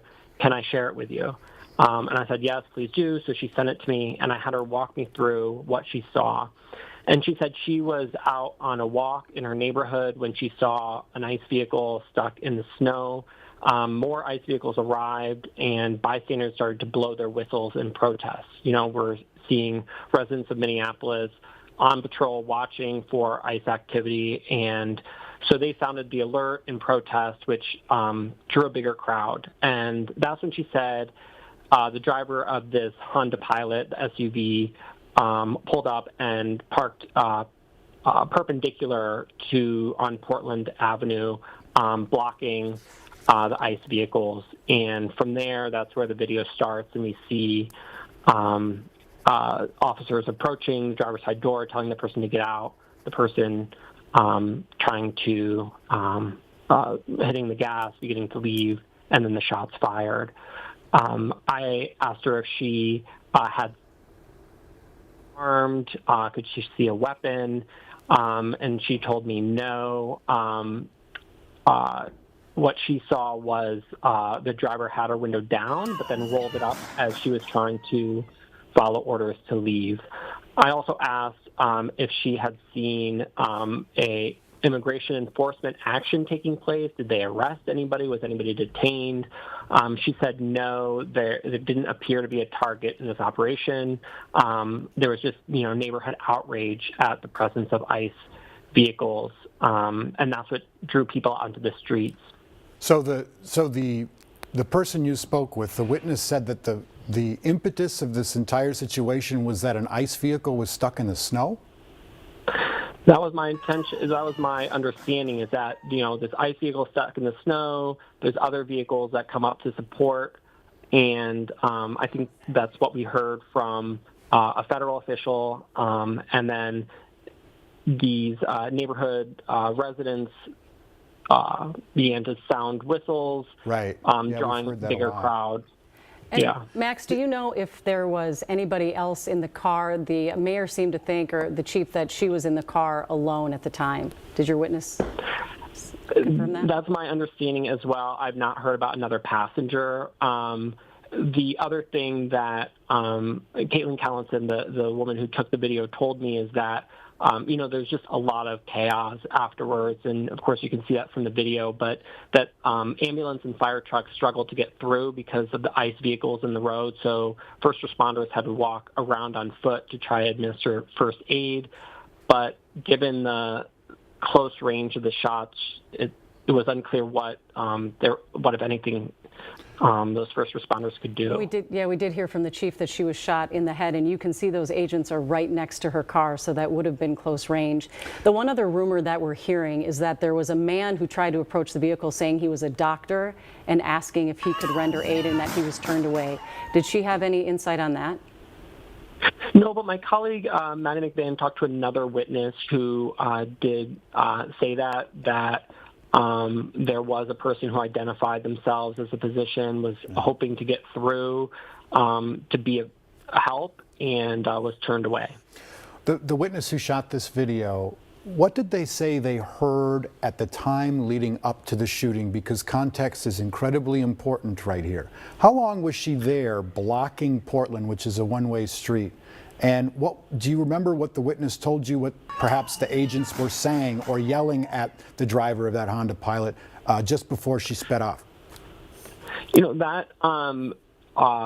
It's unclear to me how long the SUV was there. What Callinson said was she identified the driver as an ICE observer, believed was a protester, saying, get out of here, we don't want you in our neighborhood.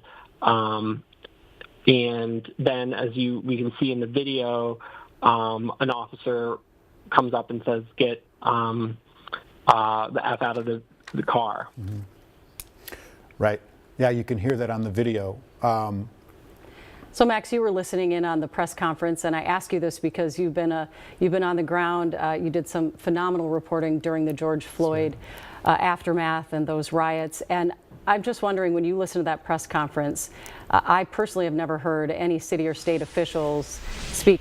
All right, so that's live coverage there from our content partners, KARE 11. We actually want to go on the ground. This is a reporter from MS Now providing live coverage of what's happening. And let's take a listen in to what he's saying. Now, Katie, obviously this community has been through so much since the murder of George Floyd. We are less than half a mile away from where George Floyd was murdered, about a 16-minute walk. So the tensions are high, and the protesters here remember what happened just a few years ago. Katie?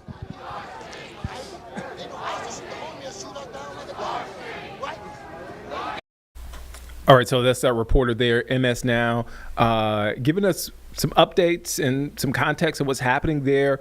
Back there, we did see confrontations between protesters and police. We saw protesters throwing snowballs at police. We saw some shoving. We saw particularly some shoving of cars. Agents and federal agents were trying to drive away. That was the extent of the confrontation. As for injuries during the actual incident, we cannot confirm that by any means. Not at this point, at least, Katie.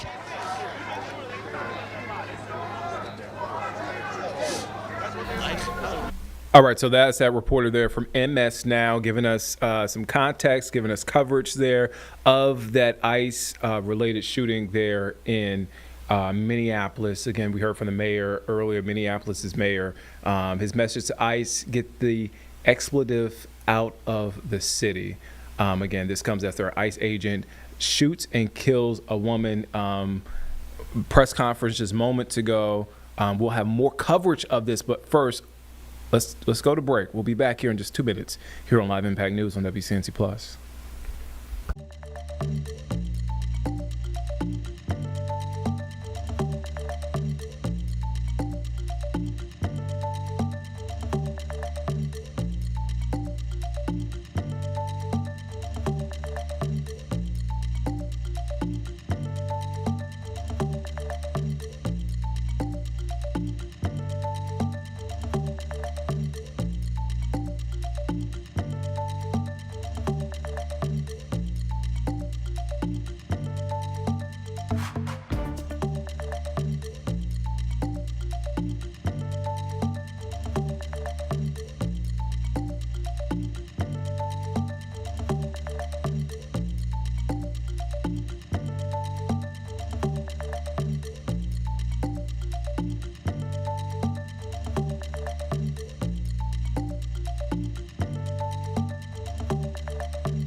Welcome back here on Live Impact News on WCNC Plus. I'm Nick Sturdivant. We are continuing to follow that ICE-related shooting in Minneapolis. ICE agent shoots and kills a woman in Minneapolis. This is a live look on the ground there as that crowd continued to swell there on the corner of where this incident happened. Now, DHS told NBC News that a woman attempted to ram her car into ICE agents and an agent shot and hit her.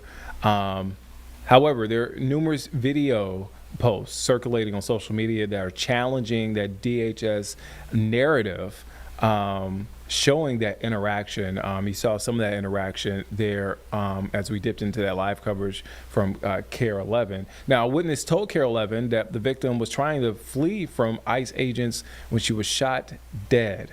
Officials have not confirmed whether she was the target of an ICE warrant or not. We heard from Kristi Noem, Secretary Kristi Noem of DHS. She's in Brownsville, Texas for an event, but she did comment on this situation, what unfolded here in Minneapolis. Let's take you there in case you missed it. Let's take a listen in. A shooting that we just had in Minneapolis, Minnesota. It was an act of domestic terrorism. What happened was our ICE officers were out in an enforcement action. They got stuck in the snow because of the adverse weather that is in Minneapolis. They were attempting to push out their vehicle, and a woman attacked them and those surrounding them and attempted to run them over and ram them with her vehicle. An officer of ours acted quickly and defensively shot to protect himself and the people around him. And my understanding is that she was hit and is deceased. We're continuing to gather more information, but this goes to show the assaults that our ICE officers and our law enforcement are under every single day. These vehicle rammings are domestic acts of terrorism. We're working with the Department of Justice to prosecute them as such. We will continue to protect our ICE officers and in cooperation with other law enforcement agencies as well. You've seen me in the last couple of days deploy over 2,000 more officers to the Minneapolis area. And in the last 2 days, we've arrested hundreds and hundreds of dangerous criminals, not just fraudsters who stole from the American people billions of dollars and put it in their pockets and enriched their friends from overseas and themselves, but also individuals who committed acts of murder and rape and trafficking and drug exploitation and child exploitation. So we're going to continue to do our work. And I want to remind everybody that the act like we saw today of using a vehicle to try to kill an officer and his colleagues and the other people around him is something that every politician, every elected official, everyone in this country should be able to rally around and say that it is wrong. And that sanctuary cities and sanctuary states that protect individuals who do that should no longer be allowed. That those individuals that are in leadership positions in these sanctuary jurisdictions need to work with us to make sure that every single person that's out there enforcing the law can be safe, but also so that all of our citizens can continue to be safe too. Domestic acts of terrorism like this will not stand, and I'm grateful that we have the leadership in Washington, D.C. that recognizes it, and will make sure that it's working to keep every single community safe, regardless of who's in charge in that city. President Trump gets up every day and will work to keep people safe, whether they're in a red state or a blue state or in a city that has a Republican mayor or a mayor that has a Democrat mayor. He's going to fight for every single American to make sure they live in a safe community and can raise their kids without fear. Yes. All right, so that was DHS Secretary Kristi Noem speaking about the incident there in Minneapolis. We want to go back now to Minneapolis. This is a reporter from CNN affiliate WCCO in Minneapolis. Let's take a listen in. I actually told our producers to have you come to us as we heard a lot of horns coming on 31st Street right here. All of a sudden, we're learning that the horns mean maybe that is where all the activity is happening. So by the time you guys came to us, the horns were no longer active. We're unsure if they just were proceeding on 31st Street or not. But that's what these folks are telling me are going to keep them out here, as they are just simply standing by, waiting to hear from folks that they are connected with that are telling them where these agents are, or if they are just in the area and hear horns, such as what I heard and told you guys to come to us. You guys?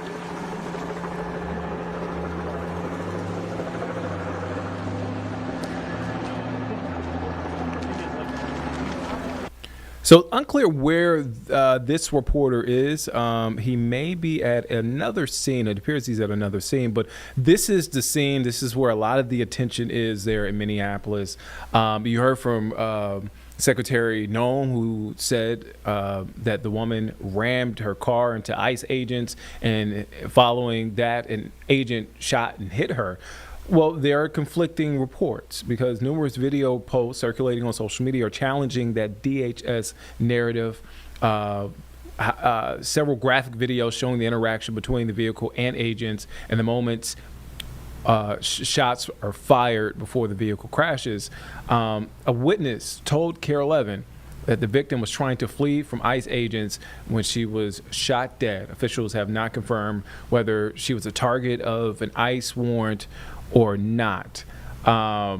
We heard from Mayor Jacob Frey, who was emotional, who was angry, saying, quote, get it, to ICE, mind you, quote, get the F out of the city.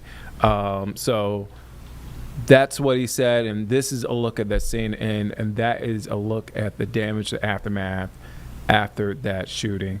Let's take you back now to our content reporter, our content partners, rather, KARE 11, their coverage. Let's take a listen in. Threat. Again, these situations are not uncommon.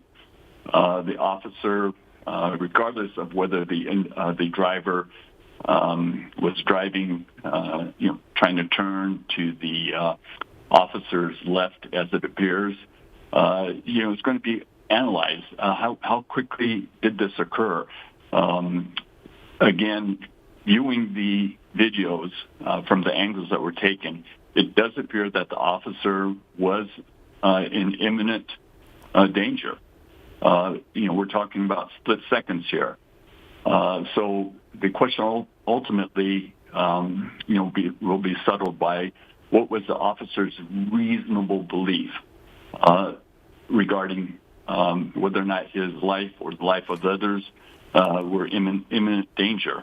So it'll be dissected, trisected, sliced and diced from every angle by the investigators. Does it ultimately depend, Ed, on what the officer believes as the final say, or does the evidence and the video, can it trump what the officer feels like? What I'm asking is, I believe in the video the officer is near the side mirror, right, when the shot's fired, maybe a little bit in front of that, sort of by the tire, but not in the fender when the shots are fired.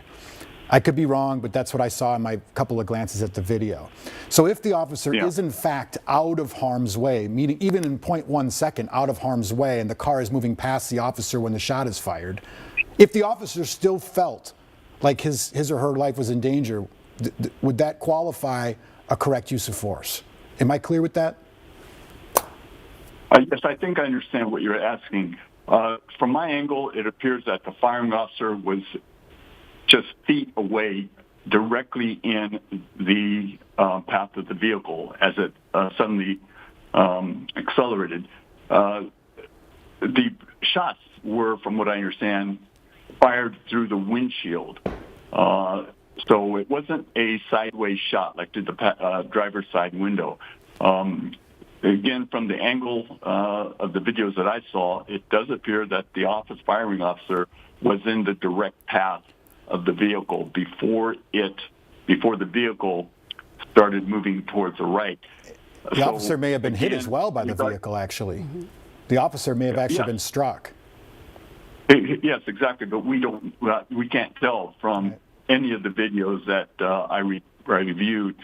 So again, the evidence will be analyzed to see if it coincides or supports the officer's point of view.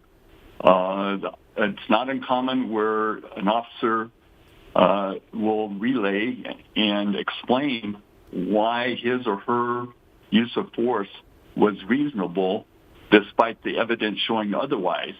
And the evidence is, again, going to be applied, analyzed by experts, but it's going to be analyzed in conjunction with what the officer's reasonable beliefs were. And that can be supported by witness statements, his colleagues, et cetera. And Ed, time and motion.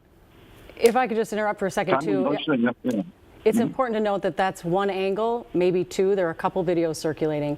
We do know as of August, ICE officers have been required to wear body cameras. So ostensibly there will be lots of video from lots of different angles, including the officer who fired the weapon and the officer who may or may not have been in harm's way. You've got a lot of experience in looking at instances like this across the country. Can you give us a couple examples of situations where information that came out initially, may or may not have been proven true? Is there anything that this reminds you of, or any experience you can draw on to help shed some light here? Yes, no, good question. There are a number of cases, similar incidents where I have viewed body-worn camera footage, cell phone footage, which are almost identical to the incident at hand, where initially the video evidence would suggest to a ordinary person of reasonable,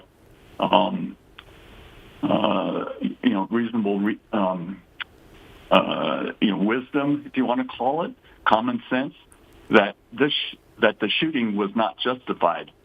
However, after further review by experts, breaking the video down, and then conducting the time and motion analysis, and then comparing it with how the officer saw and the other officers who were present, explains why the video may not have told the whole story. I guess that's the way to put it, because everyone has to realize that body-worn camera, these videos, whether the body-worn camera videos or cell phone videos, are only a representation of a two-dimensional, from two-dimensional viewing angles.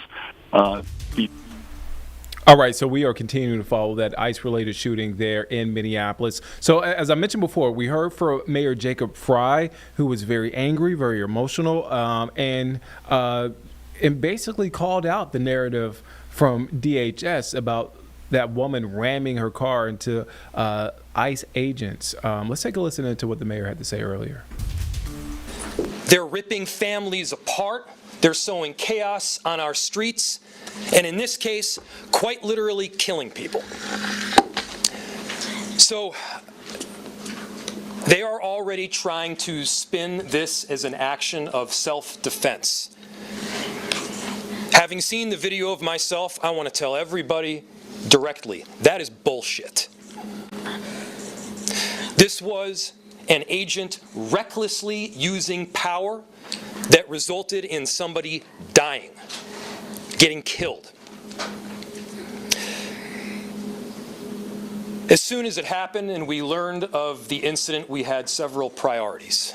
The first, of course, was to get the victim to the hospital and to get care as soon as possible. And to the family, I'm so deeply sorry. There's nothing that I can say right now that's going to make you or your relatives or the friends of the victim feel any better. There were, I believe, 2 Minneapolis police officers that responded and were in the ambulance on the way to the hospital. The second was to get ICE off of the scene. There were dozens, if not hundreds, of ICE and federal officers that were there at the time. Having them there was only causing more chaos. Having them there was only making a difficult situation even more problematic, and one that, yes, they created themselves. There's little I can say, again, that'll make this situation better, but I do have a message for our community, for our city, and I have a message for ICE. To ICE, get the f*** out of Minneapolis. Apologies there for the language, but we were able to bleep out the other expletive. But again, that is from Mayor Jacob Frey. Again, we continue to follow this ICE shooting from Minneapolis on the ground there. from multiple reports, multiple angles. Let's take a quick break, and this is a live look from that scene. We'll be back here in just 2 minutes.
Welcome back here on Live Impact News on WCNC Plus. I'm Nick Sertivant. We continue to follow the ICE shooting there in Minneapolis.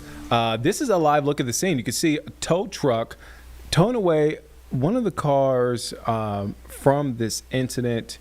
And what we've been seeing over the past, couple of hours, James, that crowd surrounding the scene grow, and it continues to swell. And you can see that barricade also around continues to grow a little larger.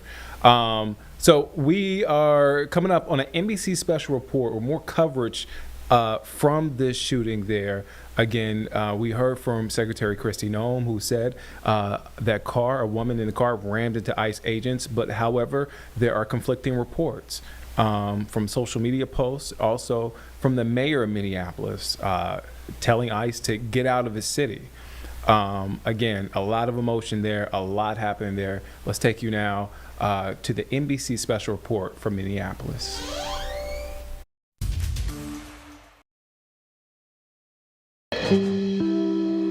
This is an NBC News special report. Here's Tom Yamas. And good day. We are coming on the air with breaking news right now of a deadly ICE-involved shooting out of Minneapolis. The Minneapolis police chief says a woman was killed after being shot in the head by an ICE agent. Take a look at this video. It is one angle. It shows the moment of the shooting. The police chief says it happened when the woman was approached by federal law enforcement because her car was blocking a road. You see what happens here. They say she was not a target of law enforcement. The woman then tries to drive away, but it appears there was an agent directly in front of her. From the video, it looks like at least 2 shots were fired by that agent. The police chief confirming at least 2 shots were fired. The woman's vehicle then crashes and she was pronounced dead at the hospital. Officials did not reveal the woman's identity, but authorities said she was middle-aged and white. This is the video. Once again, you can see agents approaching her, an agent in front of the car, that agent appearing to fire. According to this angle, just one of a couple of different videos we're looking at right now.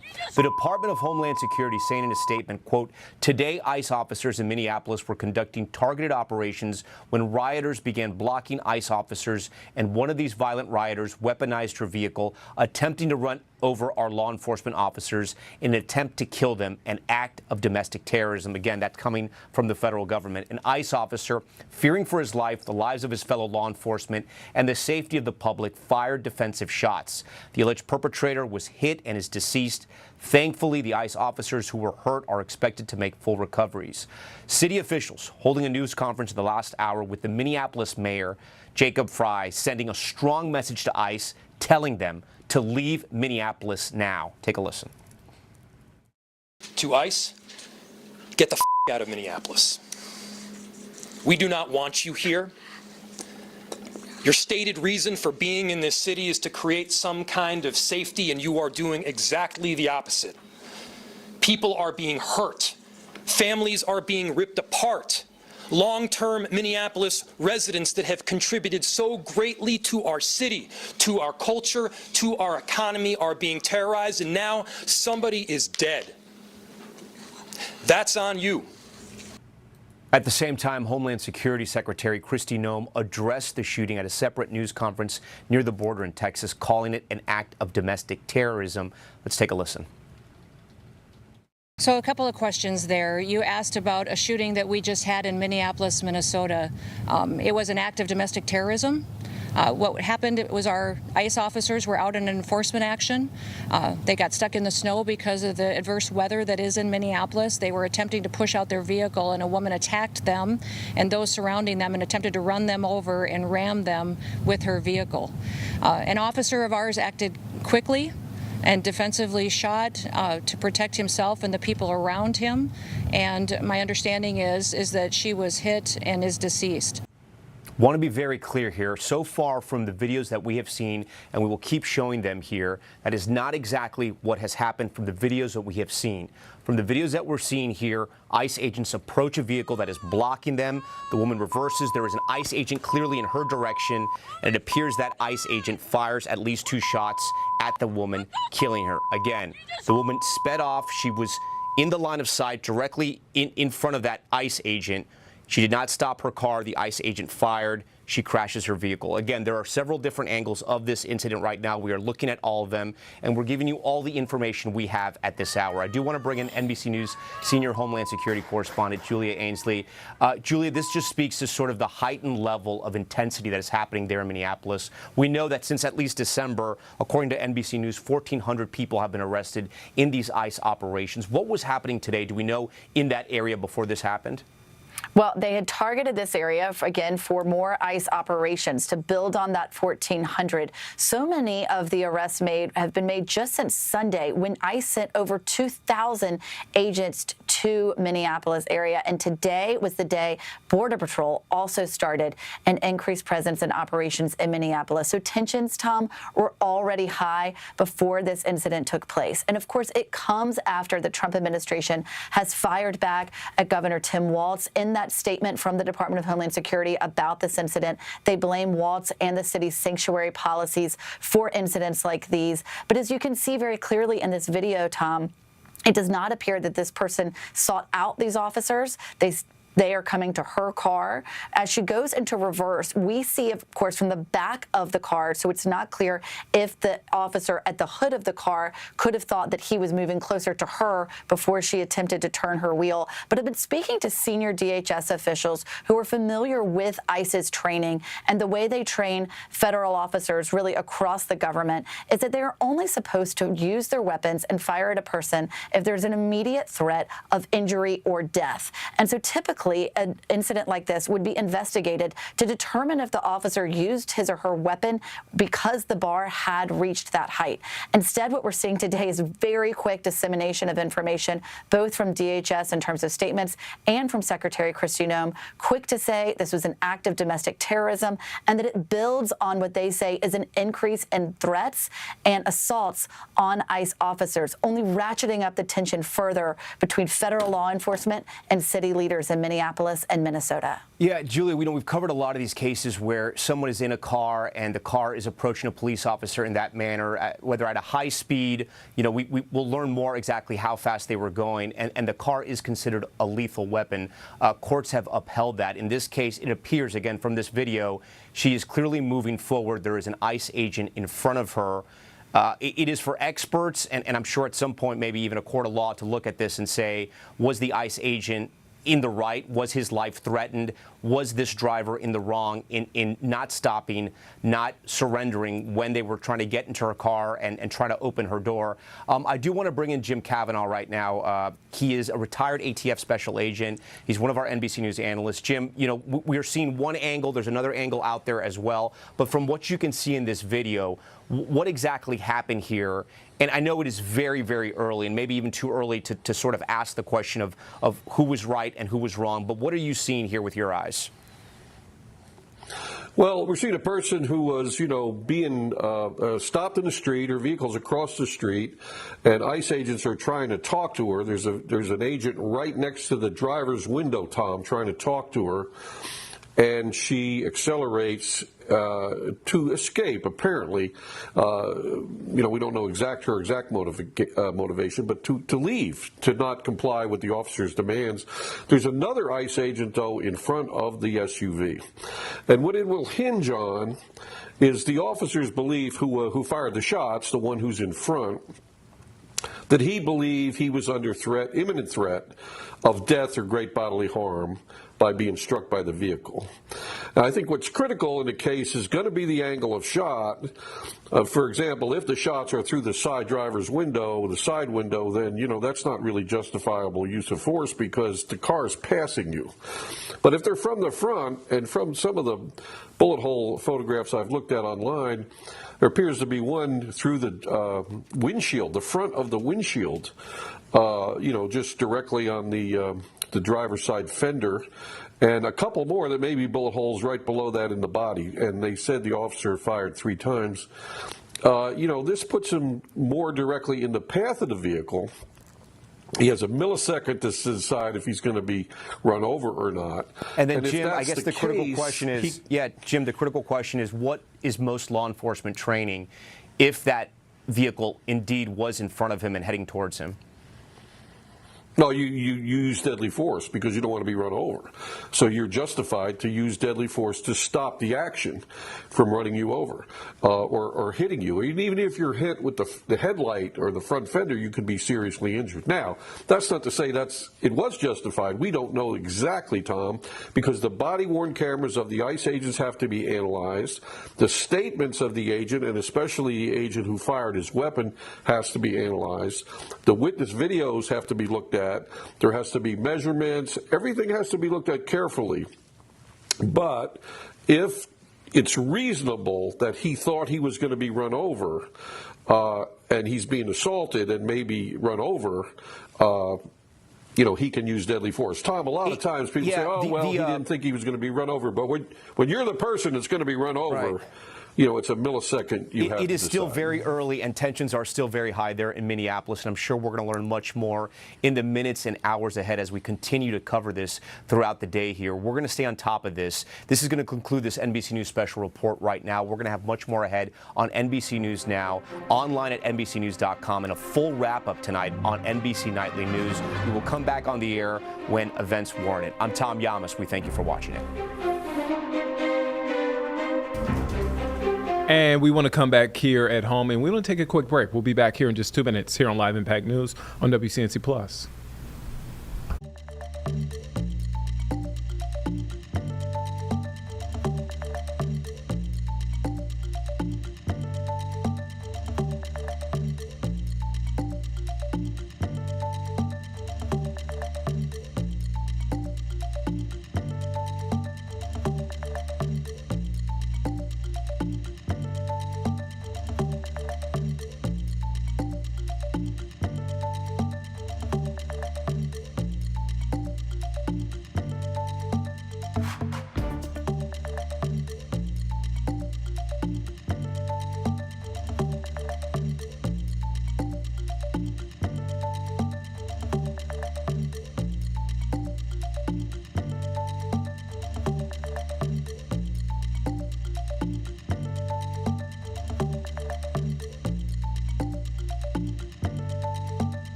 Welcome back here on Live Impact News on WCNC Plus. I'm Nick Sturdivant. We are continuing to follow that ICE-involved shooting in Minneapolis.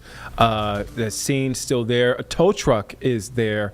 I wonder if, and from a vantage point, it looks like the tow truck took away one of the SUVs involved in this incident, but it has a couple of other cars, a white car and a red sedan. What are you seeing out there, James? From the producer pod, Nick, what we saw in that NBC special report was additional social media video that showed that first SUV that was towed away, that may have been the one that the deceased was driving. And in the incident, from what we can tell from the videos, is the vehicle that she was driving appeared to have crashed into these two other cars that may have been parked on the side of the road here in this suburban neighborhood. So we saw the tow truck take that first vehicle away. That's the one that we believe the deceased woman was driving.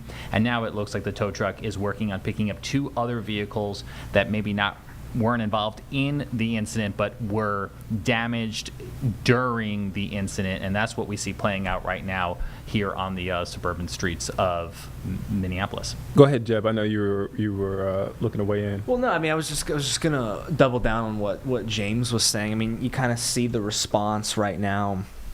It's taken a while. I'd be curious to know where the investigation stands right now. Yeah. Obviously, that's the scene. Like, those three vehicles are what remains of the scene. This didn't happen very long ago. I mean, we know we've been on it for hours, but it feels like it's gone by 30 minutes. It's been a couple hours. I'd be curious to see now where that investigation is being held, because and that's the biggest question Carlene just brings up. Who is investigating? Who is sanctioning the removal of these cars, the removal of the crime scene? Obviously, you have to imagine whatever agencies are involved right now are like, we need to wrap up this scene and get everyone away, because as we've seen, and great job, James, putting up the helicopter shot there is a big crowd gathering. And as we heard from the MS Now reporter, Minneapolis, no stranger to difficult, complex situations that big crowds gather and have, protests, and there's so many people gathering. They're probably trying to get this scene wrapped up as quickly as possible. So that's just a few of the many questions, I think, on our minds and probably on the minds of the investigators right now as they look to do damage control.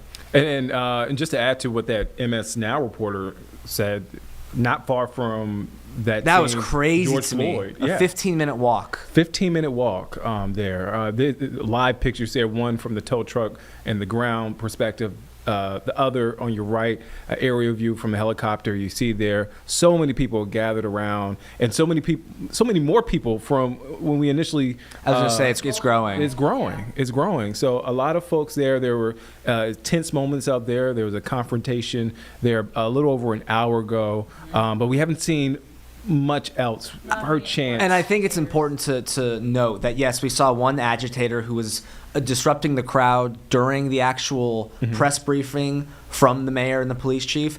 Other than that, it does seem that there has been peaceful, there has been chanting, there has been spirited language, but there hasn't been any physical violence that we've seen. And we've been on this scene for, 3 hours now, just about?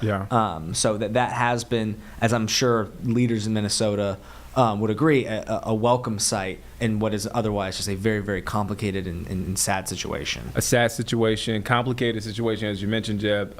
Conflicting reports. You have essentially the federal government saying, hey, this woman rammed into ICE agents and then they shot her in response. And then you have the mayor, Jacob Fry. You have these videos on social media that appear to show the woman fleeing and being shot. Again, two different narratives. We heard from Mayor Jacob Fry moments ago, and obviously angry, dropped a couple of expletives during that press conference. We heard from Minneapolis police officers at that news conference as well. We're expecting another news conference, I would say probably in the next 30 minutes or so. Yeah, 30, 45 minutes. 30, 45 minutes. So we should have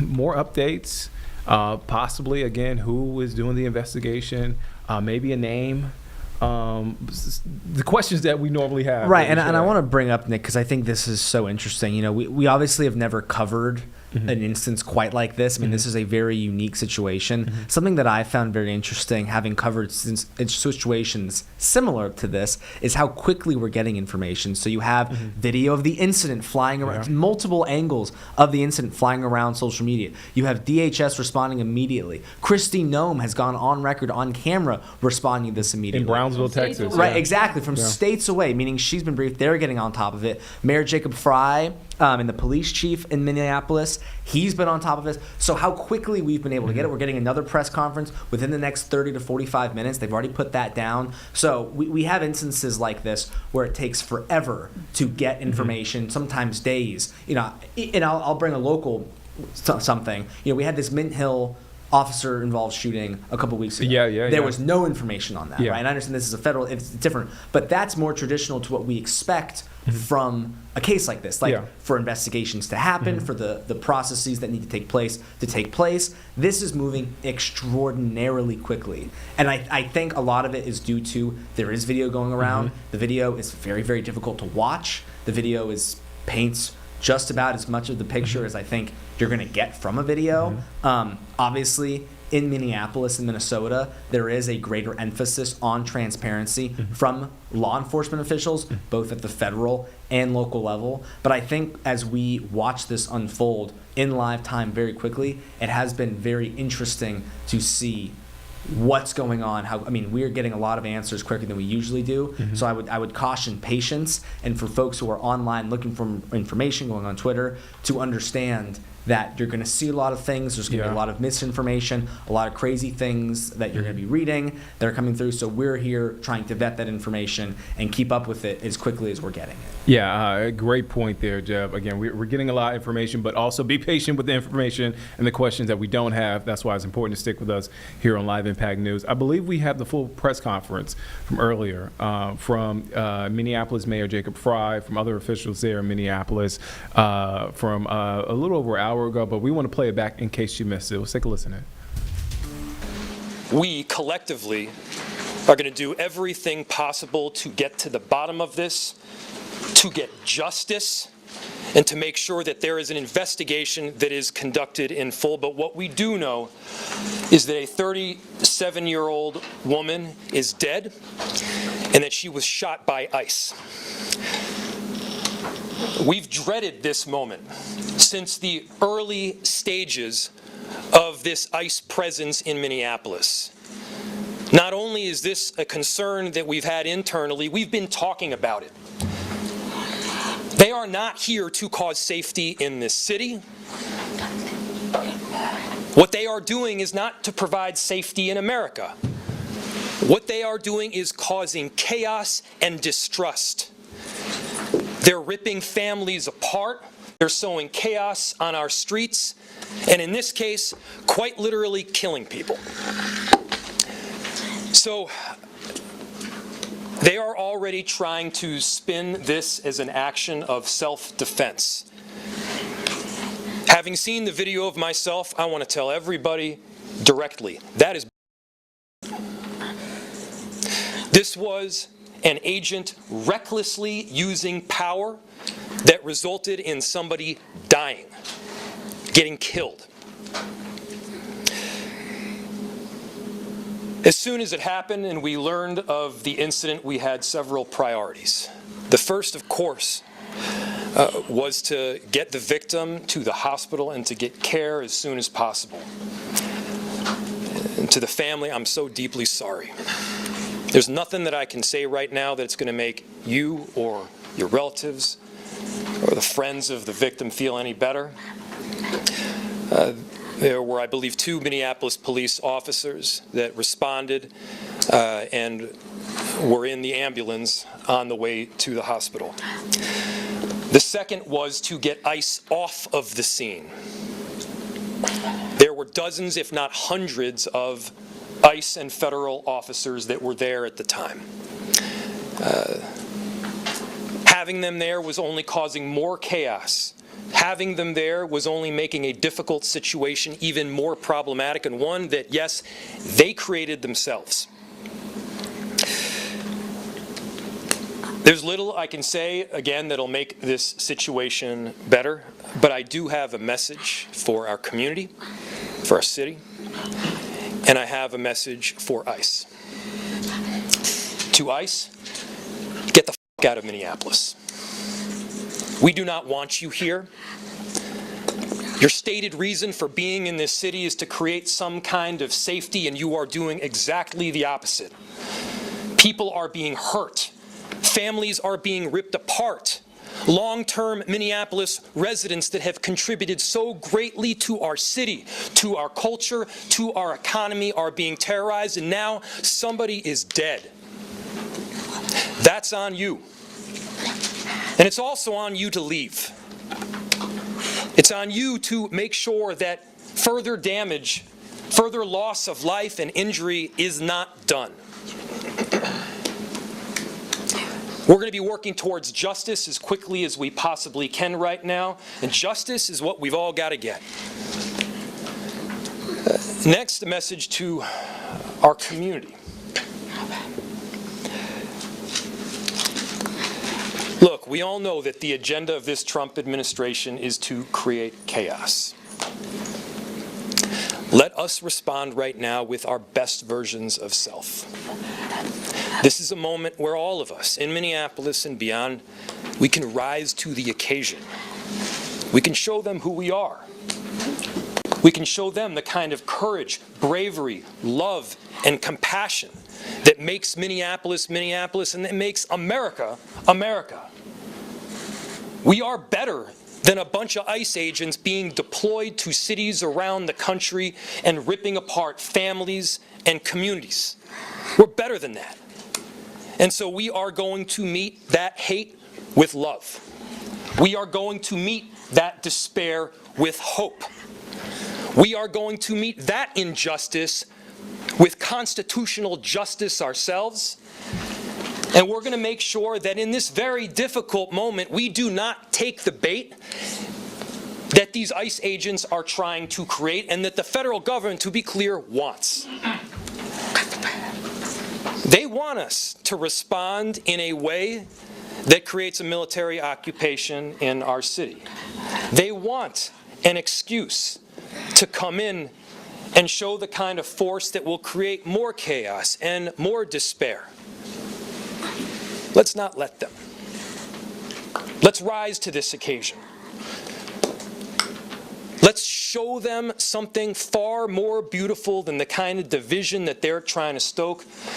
Let's show them unity of purpose, of love, and the courage of our conviction. Our conviction, to be clear, is rock solid, and it is for our neighbors, all of our neighbors. It's for people who have lived here for 80 years. It is for new immigrants who have made this city a better place. That's the kind of love that we're going to show up with right now. If you're angry, I get it. I am too. If you're feeling that kind of despair, it's understandable. Let's show them who we can be. Let's show up with peace. To march, to protest, to hug one another, to love all the way with peace. Do not give them what they want.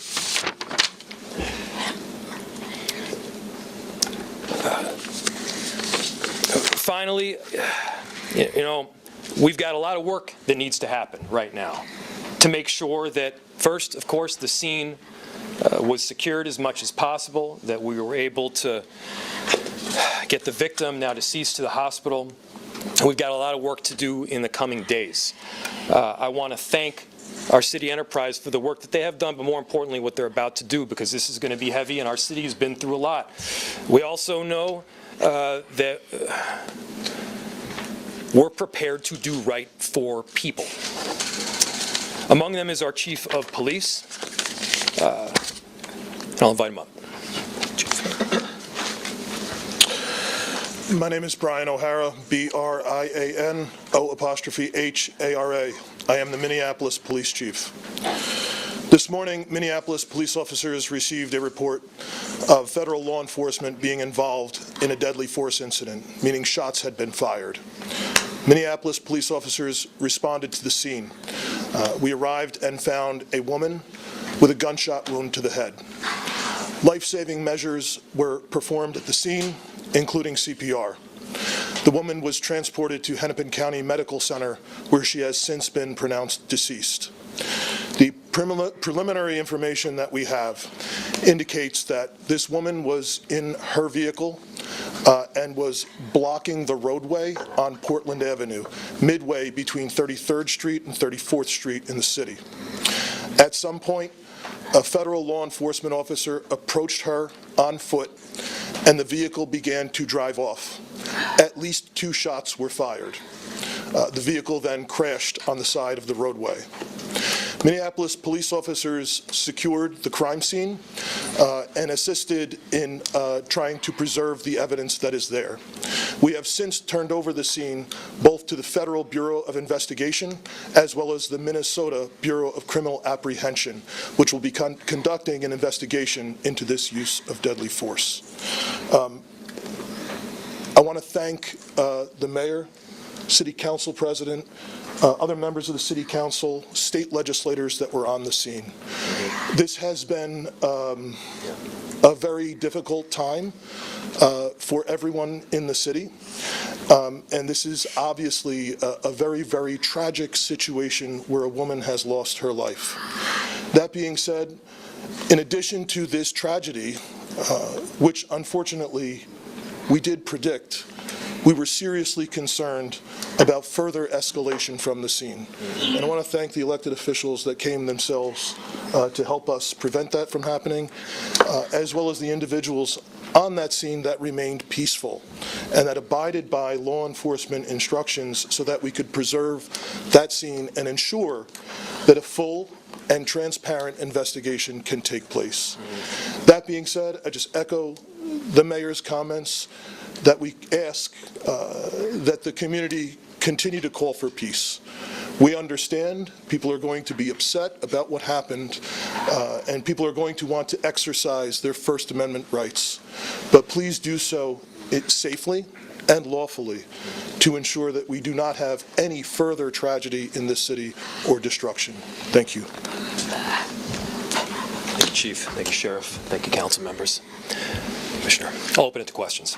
Any idea on the identity of the ICE officer who fired the shots at this point? I don't have that information, no. The question was, is there an identity of the ICE officer that fired? I do not have that. Mayor, we're hearing the ICE officer stopped a position from helping the lady who was shot. Is that true? We've seen videos all over social media that someone tried to help this lady, and they were pointing guns at and told to get away. Do you know about that at all? So the question was, there's information out there that people tried to help the woman that was shot, and ICE officers then pointed guns at them and told them to leave. I do not have that information. I myself saw a video of the shots being fired as the car was driving away. What I can tell you is the narrative that this was just done in self-defense is a garbage narrative. That is not true. It has no truth. And it needs to be stated very clearly, since we have already seen a video of it. I do not know as to what you're talking about. So, Mayor, she wasn't driving. Over here. She wasn't driving the car toward him, using her vehicle as a weapon. That does not appear to be the case at all. What's the city's protocol when an observer or an activist calls 911? They say an agent's phone them or an agent's pointing a gun at them. How does the city of Minneapolis handle that situation? Go report considered. Repeat it one more time. I missed the first part of what you said, and I'll turn it over to the chief. Yeah. What does the city do when someone calls 911 and a federal agent's Oh, I see. Yeah. That sort of thing? I'll turn it over to the chief. The question is, what does someone do when a federal agent is pointing a gun at them, Chief? So, if I heard you correctly, the question is about when people call 911, what is the city's protocol in these situations? We've had a very dramatic increase in 911 calls related to this activity. We have a protocol in place that has been evolving as the situation has been changing. And at this time, there is a designated supervisor that is on duty 24/7 that fields those calls. And we do everything that we can to ensure that they are appropriately prioritized, with the priority being placed upon the protection of life and safety of everyone in the community. Can you tell us any more about the woman who was fatally shot? Was she there as a legal observer, protester, bystander? What do you know that you can share? So the question was, what can I share about the deceased? There is nothing to indicate that this woman was the target of any law enforcement investigation or activity. This woman was in her car, and it appears then blocking the street because of the presence of federal law enforcement, which is obviously something that has been happening not just in Minneapolis, but around the country. She appears to be a middle-aged white woman. Chief, just about a month ago, you said these unplanned and questionable tactics by federal agents would result in someone being killed at a press conference right here. Do you consider today's tactics in line with that, or do you just have a generic response to the fact that somebody is now dead? The question is that I had previously made several statements about being concerned about the tactics being employed. I am obviously very concerned that I have been told that a woman who was sitting in her car blocking the street and not the target of any enforcement activity is now deceased. However, I do not know, to be clear, I do not know the exact circumstances of the shooting, but I would tell you, in any professional law enforcement agency in the country, I think they would tell you it's obviously very concerning whenever there's a shooting into a vehicle of someone who's not armed, but it also is something that is possible. At times it is justified. But it is very concerning, and it's something that most law enforcement agencies in the country train very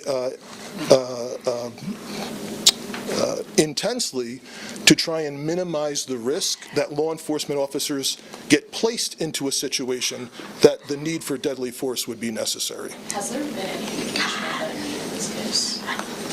I didn't hear the question, I'm sorry. Has there been any indication of the need to shoot into the vehicle? The question was any indication about the need. I guess getting back to the justification of this, I have not seen any information other than what I have communicated. Was she alone in the car? Were there children in the car with her? The question was if she was alone in the car. I know that I got there shortly after this call came in. I did not see anyone else with her while I was on the scene. However, I've since been told by our officers that have been with her the entire time that a spouse has arrived at the hospital. Mayor, just curious if you're thinking about contacting federal authorities to register your concerns about this, personally making phone calls, et cetera. Yes, we've been on the phone all morning. As soon as we learned about this, again, there were a series of priorities that we needed to go through. The first, of course, is to keep people safe and to help the victim in any way that we could. The second was to get ICE off of the scene. There was the notion that... All right, folks, Vanessa Rufus taking over here in the Live Impact News studio. You've been listening into a press conference with officials in Minneapolis following the shooting of a woman driver, according to Immigration and Customs Enforcement. She, quote, weaponized her vehicle, attempting to run over our law enforcement officers in an attempt to kill them. Once again, that is a statement from Homeland Security. However, you are hearing from multiple city officials, including the mayor there of Minneapolis, Jacob Fry, who is actually pushing back on the narrative that DHS is posing, saying that, quote, they are already trying to spin this as an action of self-defense. Having seen the video myself, I want to tell everyone directly that is expletive, essentially indicating he disagrees with the narrative that Homeland Security is putting out. But essentially the shooting happening after a group of people began blocking agents during an immigration-related operation. We also have been seeing video on social media showing the shooting itself. It shows agents approaching an SUV in the middle of the street, ordering the driver to get out.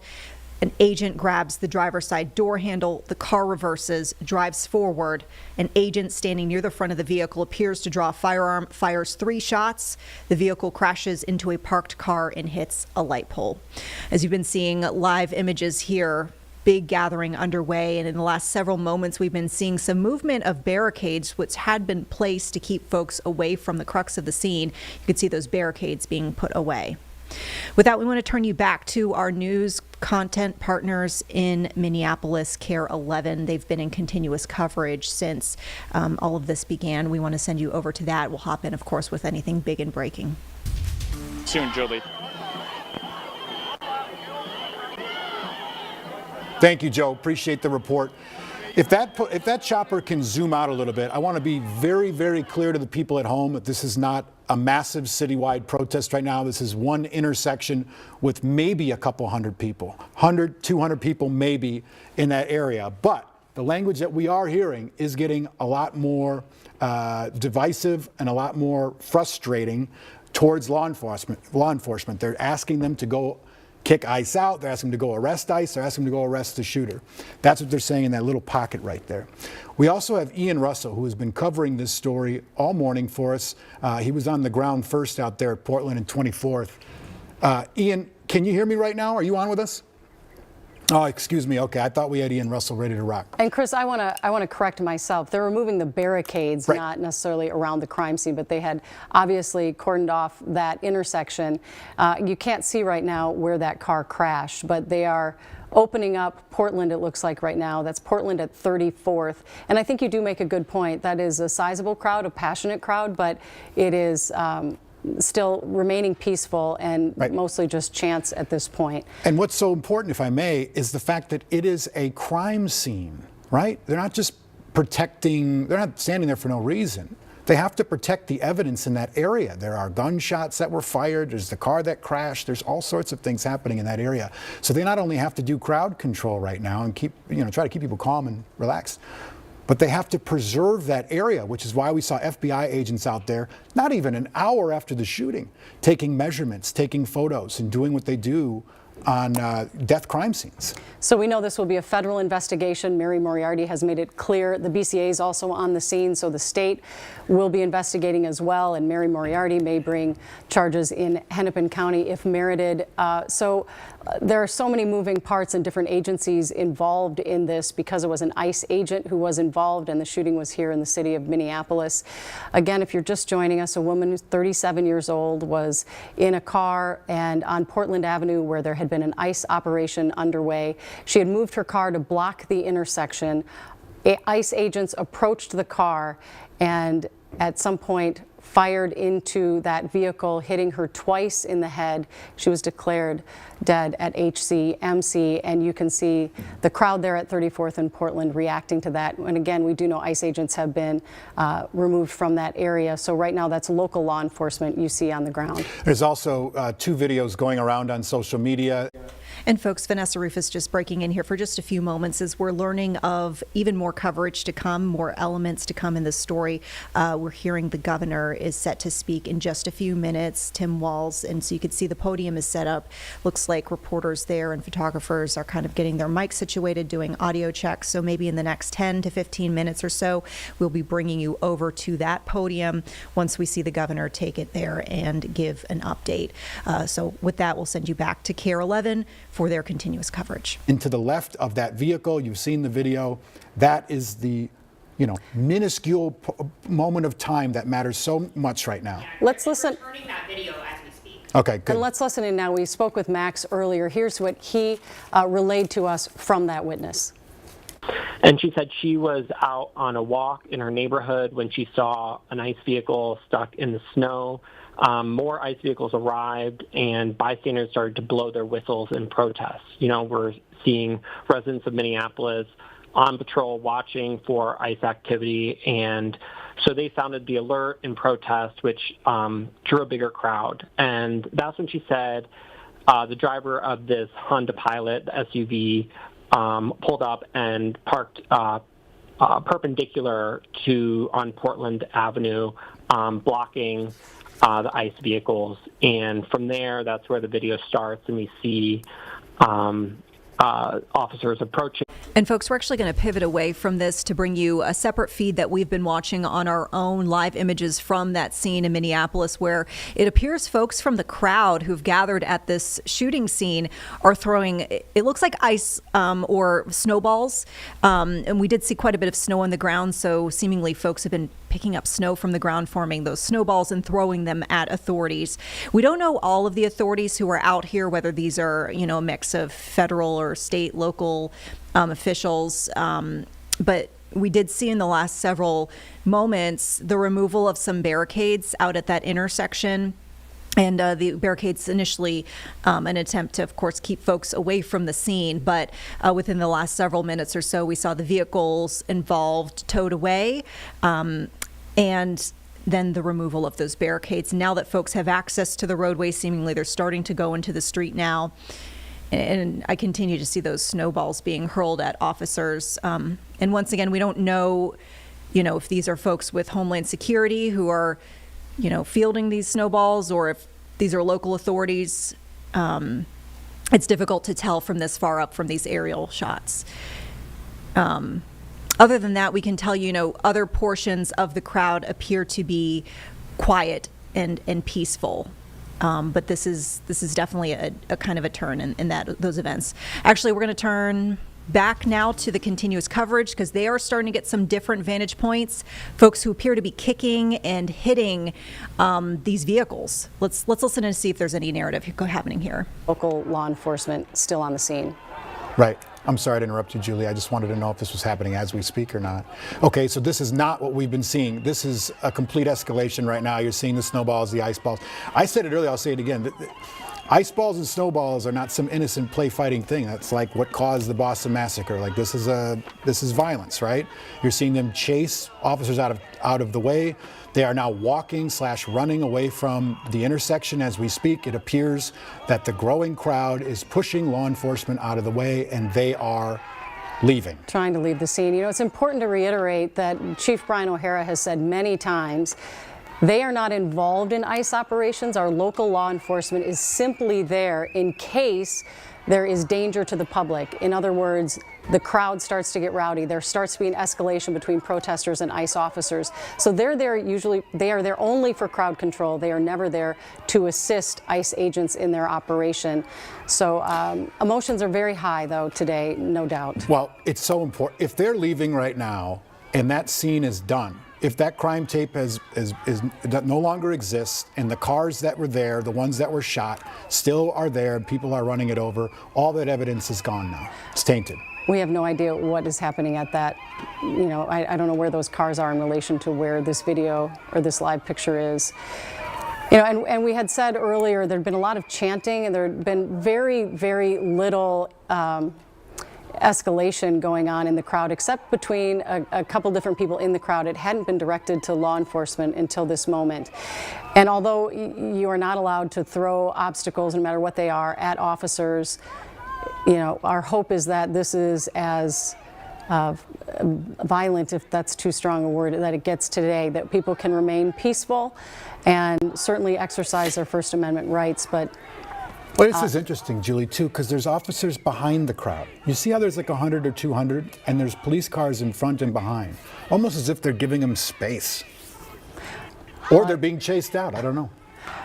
Yeah, we'll continue watching this as the day goes on. And again, we did talk earlier with a use of force expert who emphasized how important it is to wait for all the facts to come out, and that he has a lot of experience in different cases across the country, and how often the narrative can change as more and more video and witness testimony is unveiled. I think we've already seen that on social media this morning. The first video that came out showed one angle. Videos that have come out subsequently show different angles and give us more information.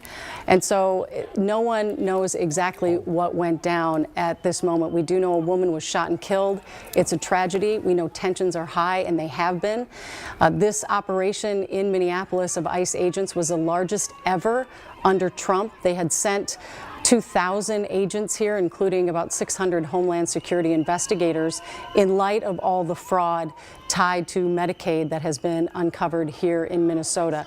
So already the situation was fraught politically and obviously emotionally as well. And now here today, what has happened is what we feared would happen, that this would escalate into a situation in which shots were fired, and tragically this morning a woman has lost her life. We are anticipating a press conference at any moment from Governor Tim Walz. We're joined by Danny Spiewak as well, our chief political reporter. Let's keep this live picture up as we talk to Danny and wait for that press conference. But Danny, I thought you made such a good point that in light of the governor's own press conference yesterday, in which he was more defensive and emotional than we've seen him in a long time, hard to know what to expect out of this press conference today, but we certainly know that there will be a lot of acrimony directed toward the president and his administration, or certainly it's what we anticipate. And one thing that strikes me just watching this all unfold, it's eerie that it's in, very similar neighborhood to the killing of George Floyd and that murder in 2020, of course, in the Powderhorn neighborhood, South Minneapolis. It strikes me that the dynamics are so different. That was a situation where you had Minneapolis police and, anger from the community toward the city's police department in the city of Minneapolis. In this case, you have an anger from people that are on scene towards a federal government with support from the city and I'm guessing, when Governor Walz talks, the state government. And so it's a different dynamic. The parallels will be drawn geographically. Obviously there's so much context around that here in Minneapolis, but they do not have the support of local law enforcement.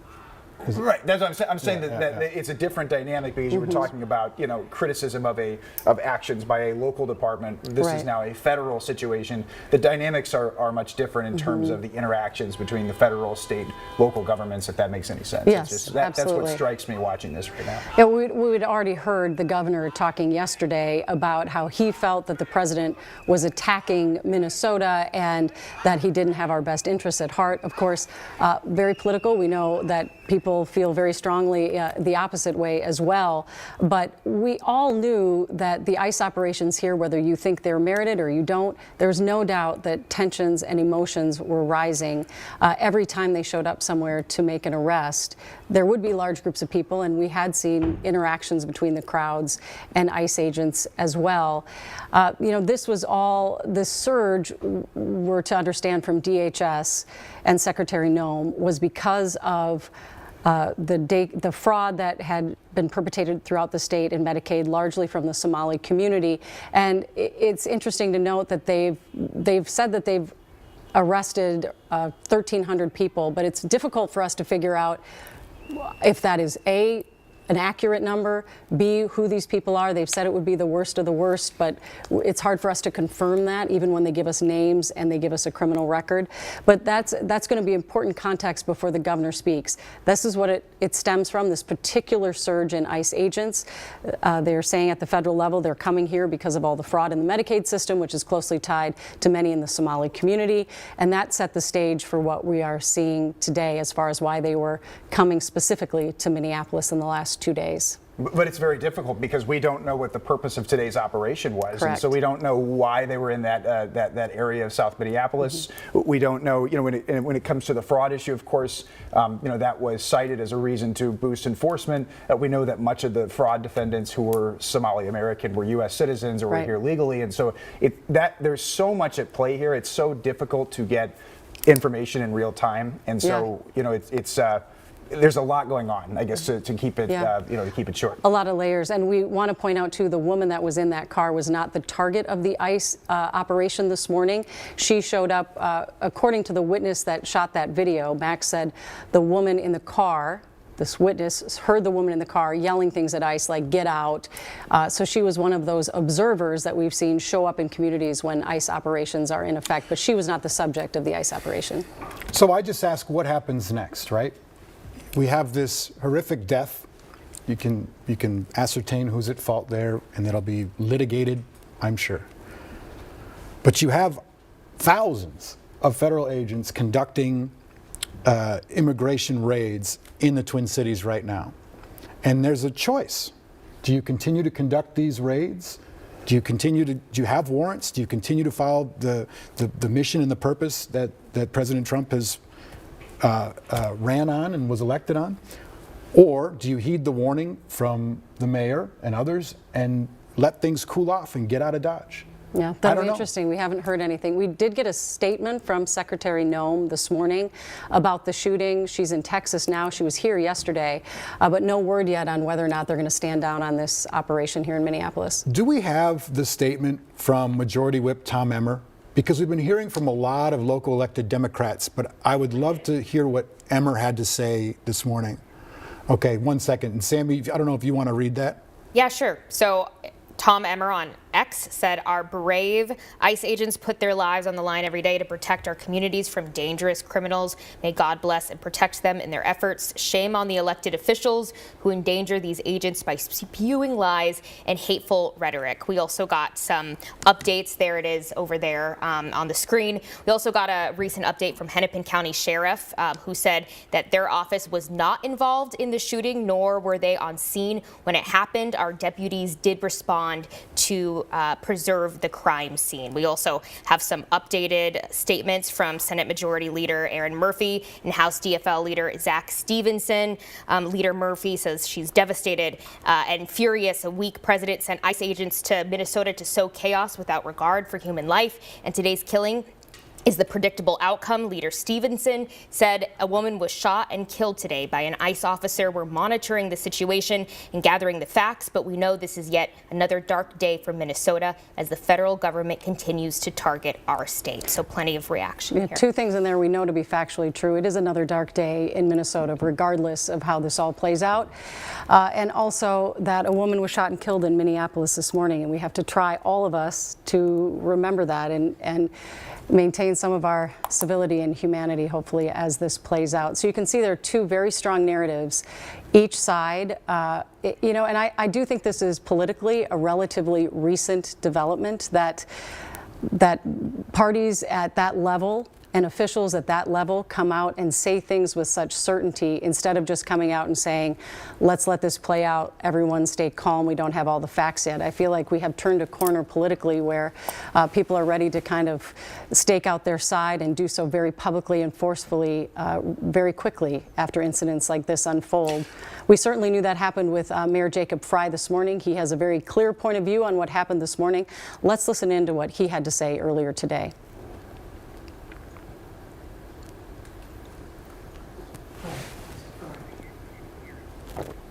We're looking for the sound from Mayor Jacob Fry.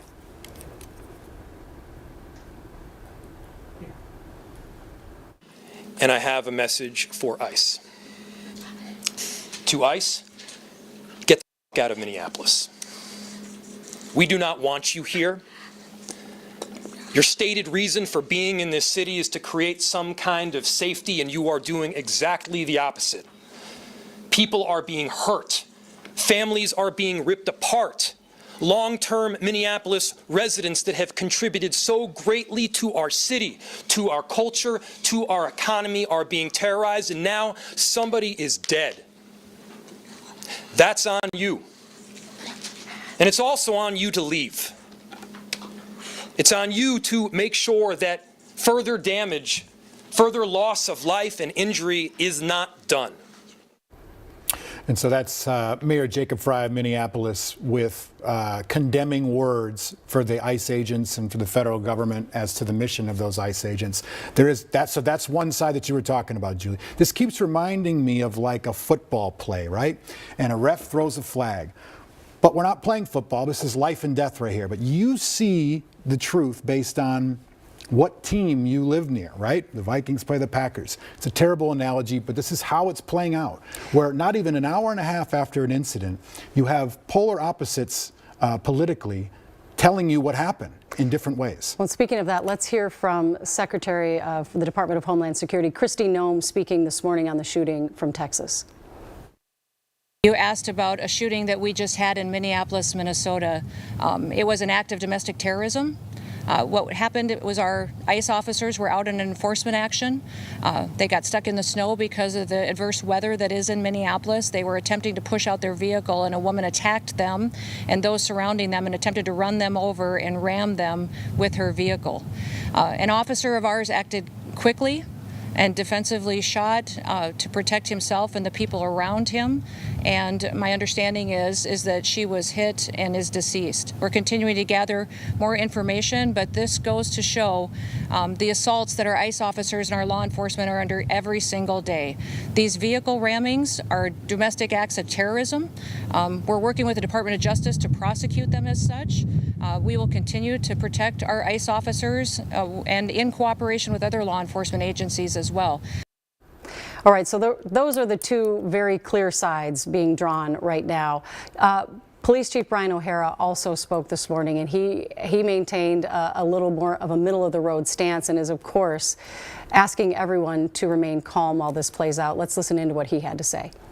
This has been a very difficult time for everyone in the city. And this is obviously a very, very tragic situation where a woman has lost her life. That being said, in addition to this tragedy, which unfortunately we did predict, we were seriously concerned about further escalation from the scene. And I want to thank the elected officials that came themselves to help us prevent that from happening, as well as the individuals on that scene that remained peaceful and that abided by law enforcement instructions so that we could preserve that scene and ensure that a full and transparent investigation can take place. Well, and everyone had remained calm. We were seeing it escalate a little bit as the barricades were being taken down. All right, folks, quickly, we want to bring your attention to a new feed we're seeing here in the Live Impact News studio. This is the scene where the actual shooting happened, and we actually saw just a few moments ago a close-up on the ground. You kind of see it there in the center of the frame now. Flowers that have been placed in the snow, and it looks like some sort of sage smudging, which we know, some folks have used that to kind of purify homes, purify rooms. But seemingly this particular spot drawing a crowd in kind of a mournful way, with folks now leaving items to honor and remember what happened at this scene. We do want to also just let folks know here, as we continue to keep an eye on all of these shots, we've got various vantage points. We're seeing, of course, the continuous coverage you've been watching from our sister station. We've got this shot, and also we do have our eyes on that feed of Governor Tim Walz, where we expect him to come up in a matter of moments to take to the podium here and give an update and share his thoughts on the situation. I've actually been seeing a little bit more activity from that doorway. And actually, it looks like folks might be getting ready to usher in the governor. So we will keep an eye on that. Let me just make sure that we're not getting any instructions.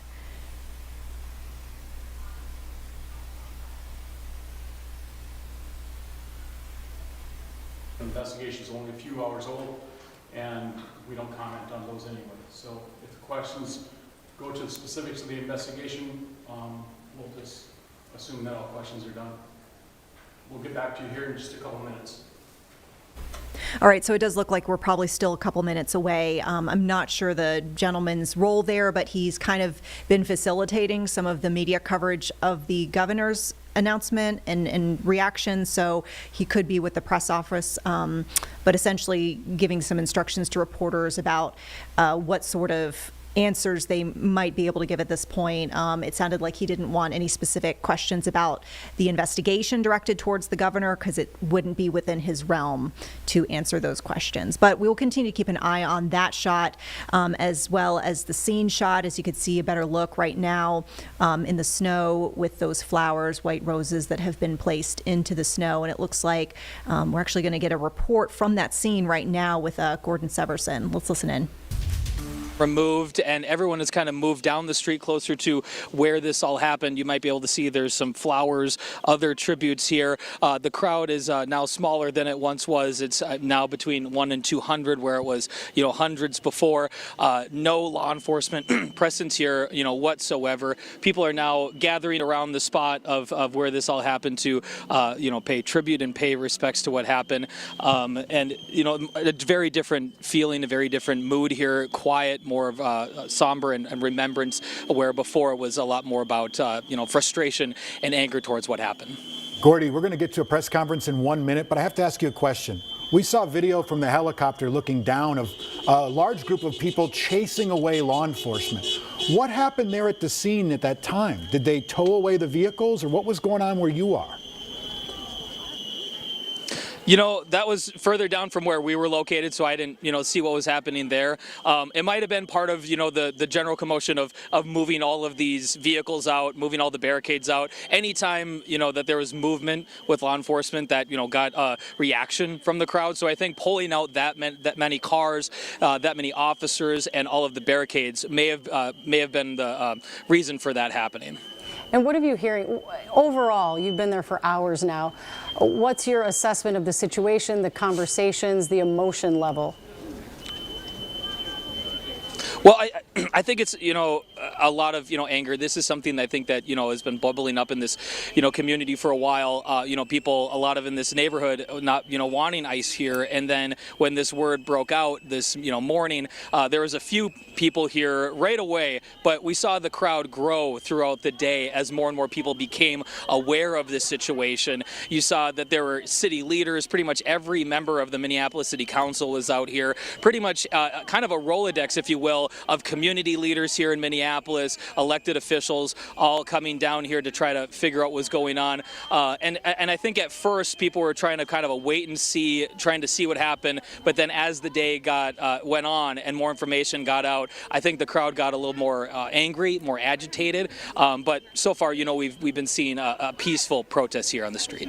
Yeah. Gordon Severson, thank you. We appreciate you standing by and reporting clearly for us on just unfortunate, tragic, and wild 4 hours again in the city of Minneapolis.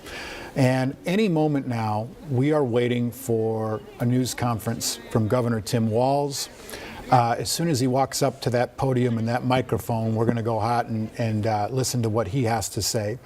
Danny, you were talking about how, what he might say next is perhaps so much different than what he may have said if he didn't drop out of the race. I mean, now when you take the political shade off, when you take the consequences of what you're going to say and tie it to an election, I don't know, it's kind of a roll of the dice of what's going to happen here, given the violence we saw this morning and whom you believe is responsible for it.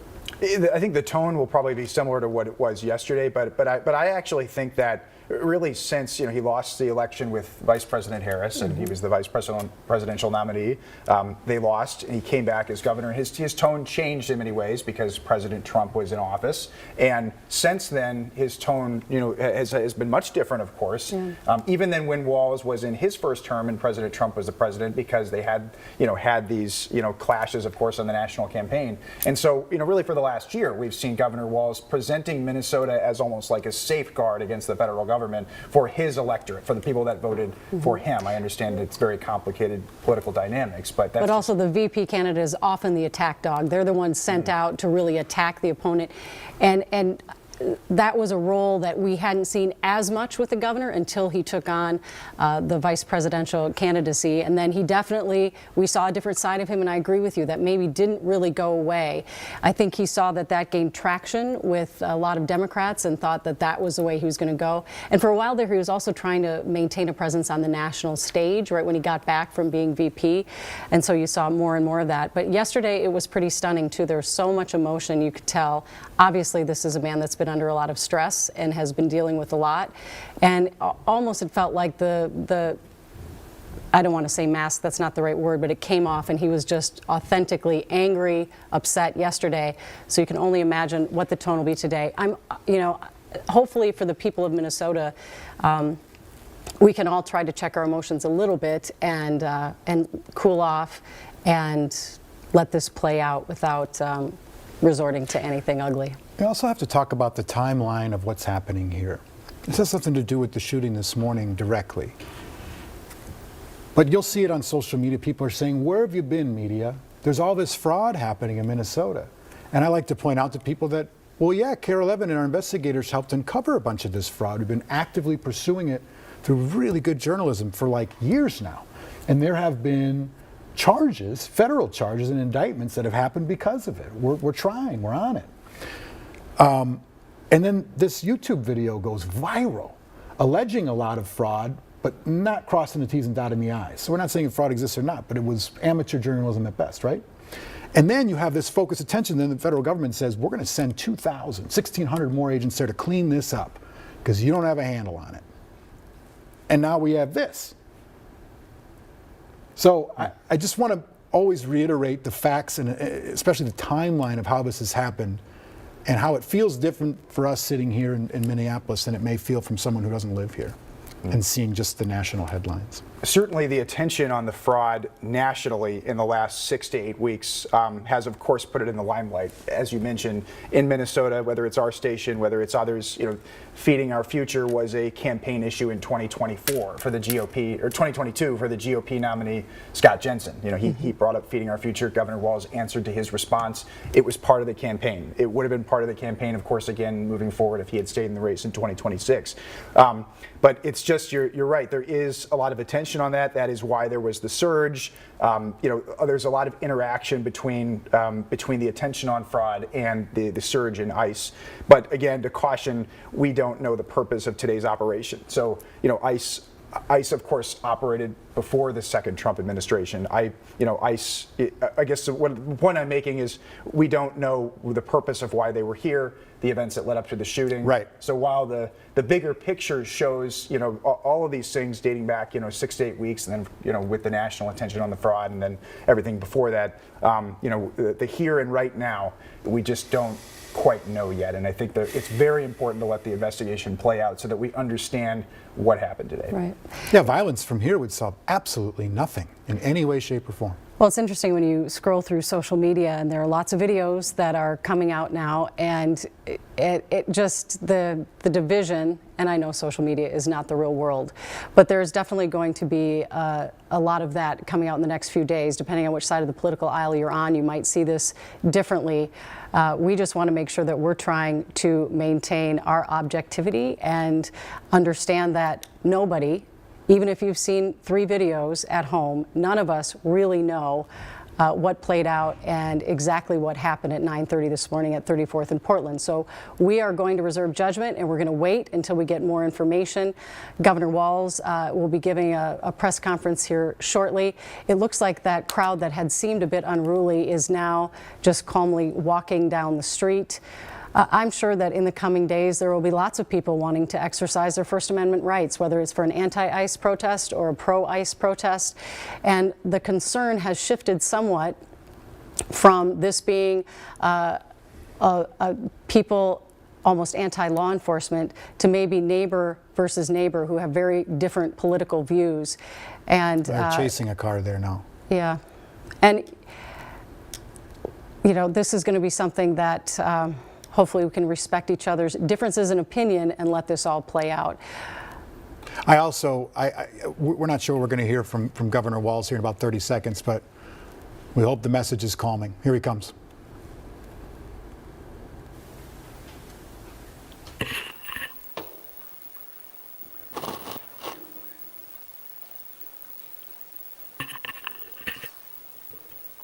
Good afternoon. Today I'm joined by Department of Public Safety Commissioner Bob Jacobson, Colonel Schaefer of the Minnesota National Guard, and Colonel Bogojevic of the Minnesota State Patrol. This morning we learned that an ICE officer shot and killed someone in Minneapolis. My deepest condolences to the family, to the loved ones who had to learn about this tragic event on national television. We've been warning for weeks that the Trump administration's dangerous, sensationalized operations are a threat to our public safety, that someone was going to get hurt. Just yesterday, I said exactly that. What we're seeing is the consequences of governance designed to generate fear, headlines, and conflict. It's governing by reality TV, and today that recklessness cost someone their life. I've reached out to Secretary of Homeland Security Kristi Noem, and I'm waiting to hear back. Let me be clear. Donald Trump and his administration may not care much about Minnesota. That's been pretty evident. But we love this state. We won't let them tear us apart. We'll not turn against each other. To Minnesotans, I say this. I feel your anger. I'm angry. They want a show. We can't give it to them. We cannot. If you protest and express your First Amendment rights, please do so peacefully, as you always do. We can't give them what they want. The hearts and minds of the people in this state are on our side. To Americans, I ask you this, please stand with Minneapolis. To Minnesotans, know that our administration is going to stop at nothing to seek accountability and justice. The State Bureau of Criminal Apprehension are working on the investigation. We have activated the State Emergency Operations Center. State Patrol and Minnesota National Guard leadership is connected with the Minneapolis Police Department, the St. Paul Police Department, Hennepin County Sheriff's Office, the DNR, and Minnesota's Homeland Security and Emergency Management. We have activated dozens of members of the State Patrol's mobile response team. And from here on, I have a very simple message. We do not need any further help from the federal government. To Donald Trump and Kristi Noem, you've done enough. There's nothing more important than Minnesotan safety. I've issued a warning order to prepare the Minnesota National Guard. We have soldiers in training and prepared to be deployed if necessary. I remind you, a warning order is a heads up for folks. And these National Guard troops are our National Guard troops. They're teachers in your community, they're business owners, they're construction professionals. They are Minnesotans. Minnesota will not allow our community to be used as a prop in a national political fight. We will not take the bait. We will continue to update you, Minnesota, as we get more information. Now I'd like to turn it over to Commissioner Bob Jacobson of the Minnesota Department of Public Safety.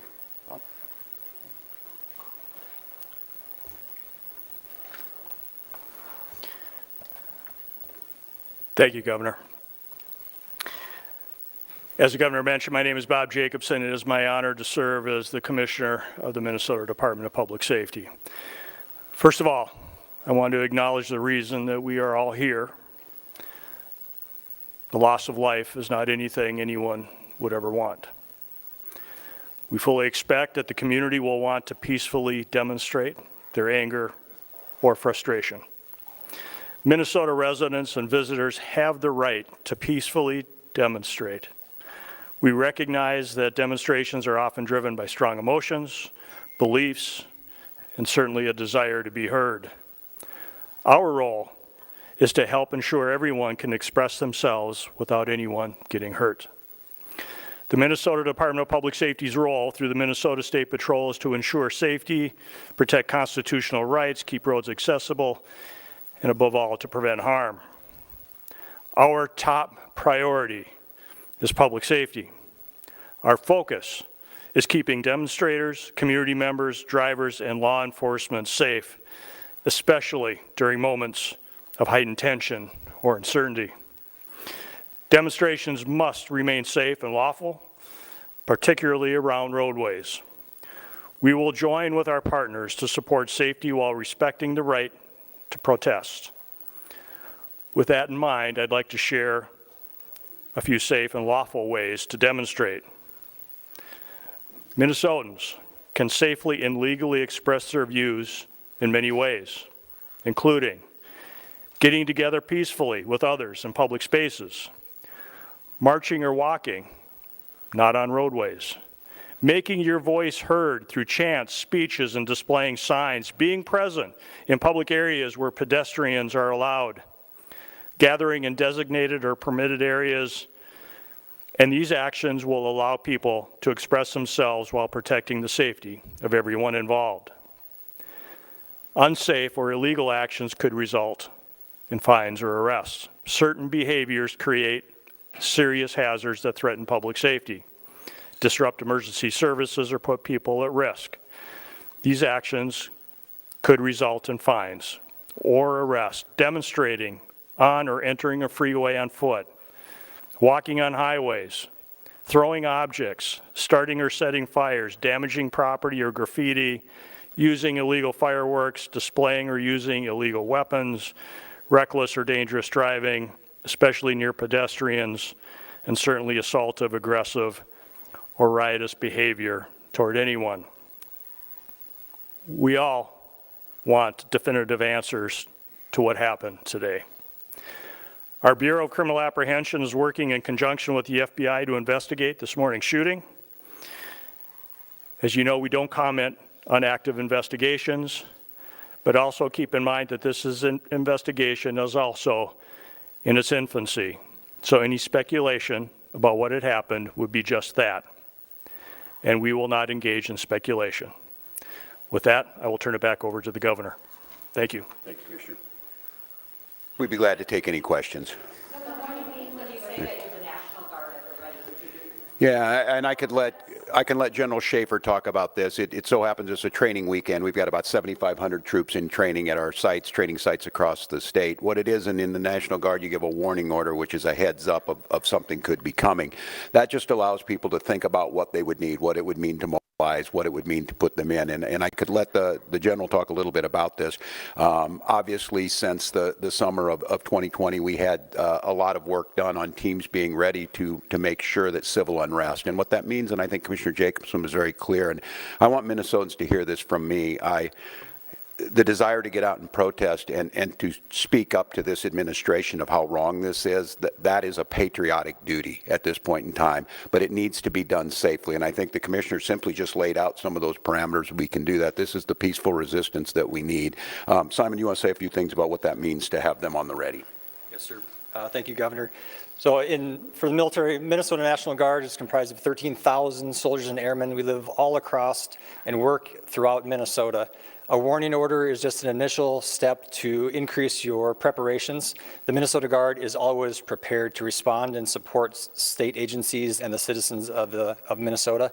So what that means for us today is just some additional checks on equipment that is ready at all times, and maybe some additional phone calls to service members who might be activated, but no activations. We are embedded with our state agencies here at the Operations Center to just continue parallel planning in the event that we are needed to support. Thanks, General. And I would make note, Mary, and to Minnesotans on this about the National Guard, they're there to protect you and protect your constitutional rights. These are our neighbors. They don't wear masks. They don't bust in from somewhere else. They're not here to cause the hassles to you or what we saw today, the tragedy. Having them at the ready to make sure, because when we see these types of things happen, and we saw it after the murder of George Floyd, there's folks that want to cause chaos. There's the disruptors in it. And while the vast majority of those protests were peaceful expressions of their First Amendment rights, there were those that destroyed property and put people at risk. The National Guard is there to make sure that peaceful protests are able to be done and that those that want to do the destruction are stopped from doing that. Yes? What is your threshold for activating the National Guard? You're talking about large-scale demonstrations, but the demonstrations after these ice raids have been increasing in tension to the point where we saw a woman shot and killed today. Yeah, and I think apparently by a federal agent, not by Minnesotans who were there to express their First Amendment rights. I think we've seen this to have folks ready. The gatherings that were down there today, I think this shocked everyone. People showed up as they should. There's people putting flowers down on a memorial. There's people expressing their anger.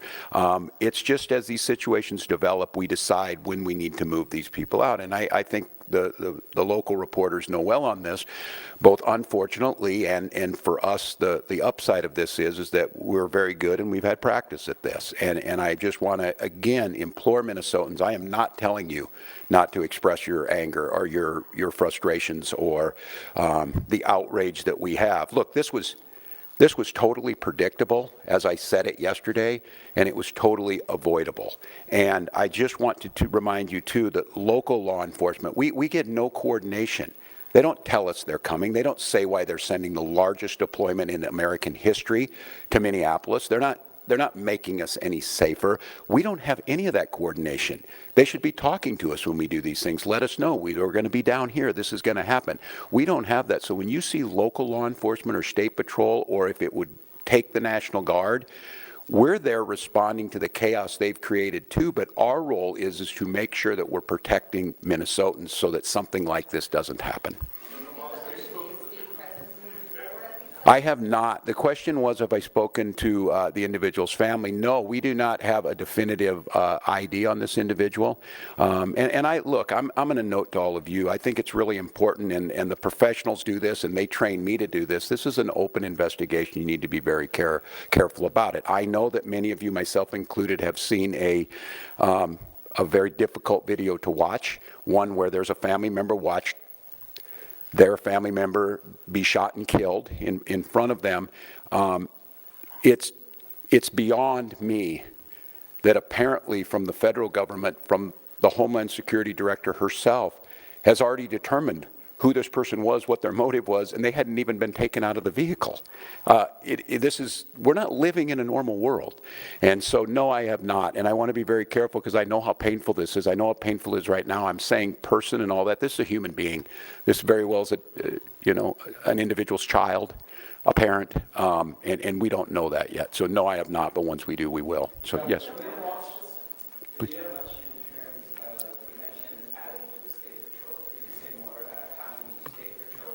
Colonel, would you like to do that? And then also, Colonel? So the governor was mentioning mobilizing more of the state patrol. How many state patrol people are on the ground in Minneapolis right now? And should there have been more state patrol people on the ground like a couple of weeks ago when I came? So the question was, how many state patrol troopers have been deployed to the city of Minneapolis? Right now, we don't talk typical numbers because that is considered security information. We do have a specialized team that does deal with crowd control, and so they have been deployed. But again, they are from all over the state of Minnesota, so they will come in tiers to the state. And they had already been on the ground to some extent before today? No, it was in response to this event. Sorry, just to clarify the intention of deploying National Guard, is there any chance that the National Guard might be deployed against federal agents to protect Minnesotans? I'm sorry. What was it? Has the National Guard ever been deployed against federal agents to protect Minnesotans, given the context of what happened earlier today? Well, I said this yesterday. We've never been at war with our federal government. I think in this case that the National Guard is their main mission. They have a dual mission. There's the federal mission when they're under Title 10 orders, and then they're under Title 32 orders. In this warning order, there's nothing officially been done yet.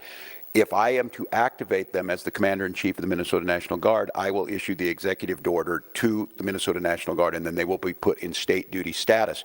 And as you've seen over the last few years, that could be flood prevention, that could be after a wind-blowing storm up in the north, up in Bemidji, or it could be COVID or George Floyd response.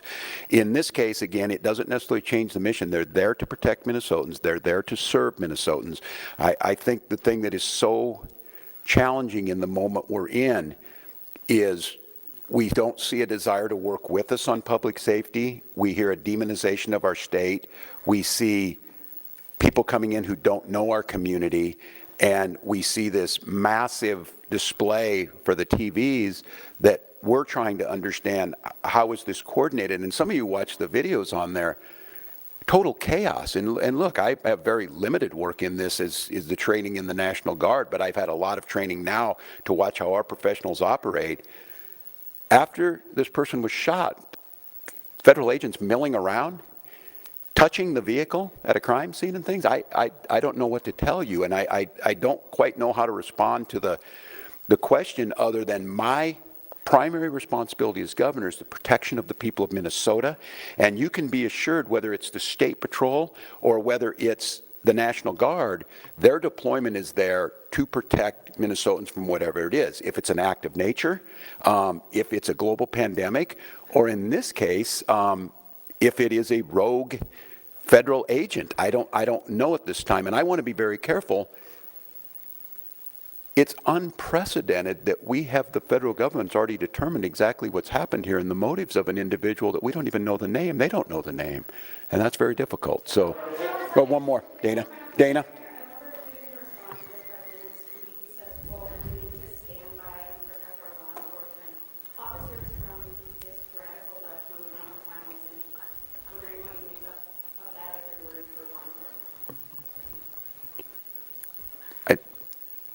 Look, and I understand the uniqueness of this moment in this week, following this week, seeing what's happening in the backdrop of a show hearing in D.C. My job is to govern, and my job is to see what the facts are.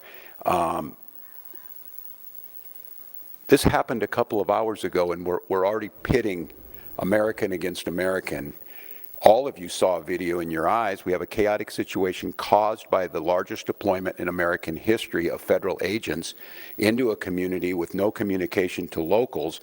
We had a chaotic situation where an individual is in their car, shot and killed. And so, look, I want to be very cautious here because Donald Trump will make this about me. He will make this about politics. This is about public safety, and this is about normalcy. To Americans who are watching this, if you're in Portland or you're in LA or you're in Chicago or you're wherever they're coming next, stand with us. Stand with us against this. This was so preventable, so unnecessary, and I don't know, I hope, maybe we're at the McCarthy moment. Do you have no decency? Do you have no decency? We have someone dead in their car for no reason whatsoever, and I don't want to be right about this, but I said if they do this, they're going to create a chaotic situation where someone innocent's going to get killed, and they did it. And now we hear more political rhetoric. Enough is enough. And so to Minnesotans, don't take the bait. Do not take the bait. Do not allow them to deploy federal troops into here. Do not allow them to invoke the Insurrection Act. Do not allow them to declare martial law. Do not allow them to lie about the security and the decency of this state. And let's let this investigation play itself out. Let's make sure we protect our neighbors. I encourage you to use your First Amendment rights and all of your constitutional rights, but do so in a peaceful manner. We'll gather back with you as soon as we gather more information that needs to be put out. But again, stay safe, Minnesotans, and we'll be back with you. Thank you, Bob. All right, once again, folks, you were hearing there from Minnesota Governor Tim Walz alongside other state officials talking about this shooting and killing of a woman in Minneapolis this morning. This all happening during an immigration-related operation. And essentially, we've got some narratives coming out in the sense that on the side of Homeland Security, we've got a spokesperson saying this woman tried to, quote, weaponize her vehicle, tried to run over law enforcement officers. There's video circulating online, by the way, showing the encounter. The Minneapolis mayor, Jacob Frey, saying that he's seen the video himself. He says that, quote, I want to tell everybody directly that is expletive, basically saying he disagrees. You heard the governor there talking about how folks should, he said,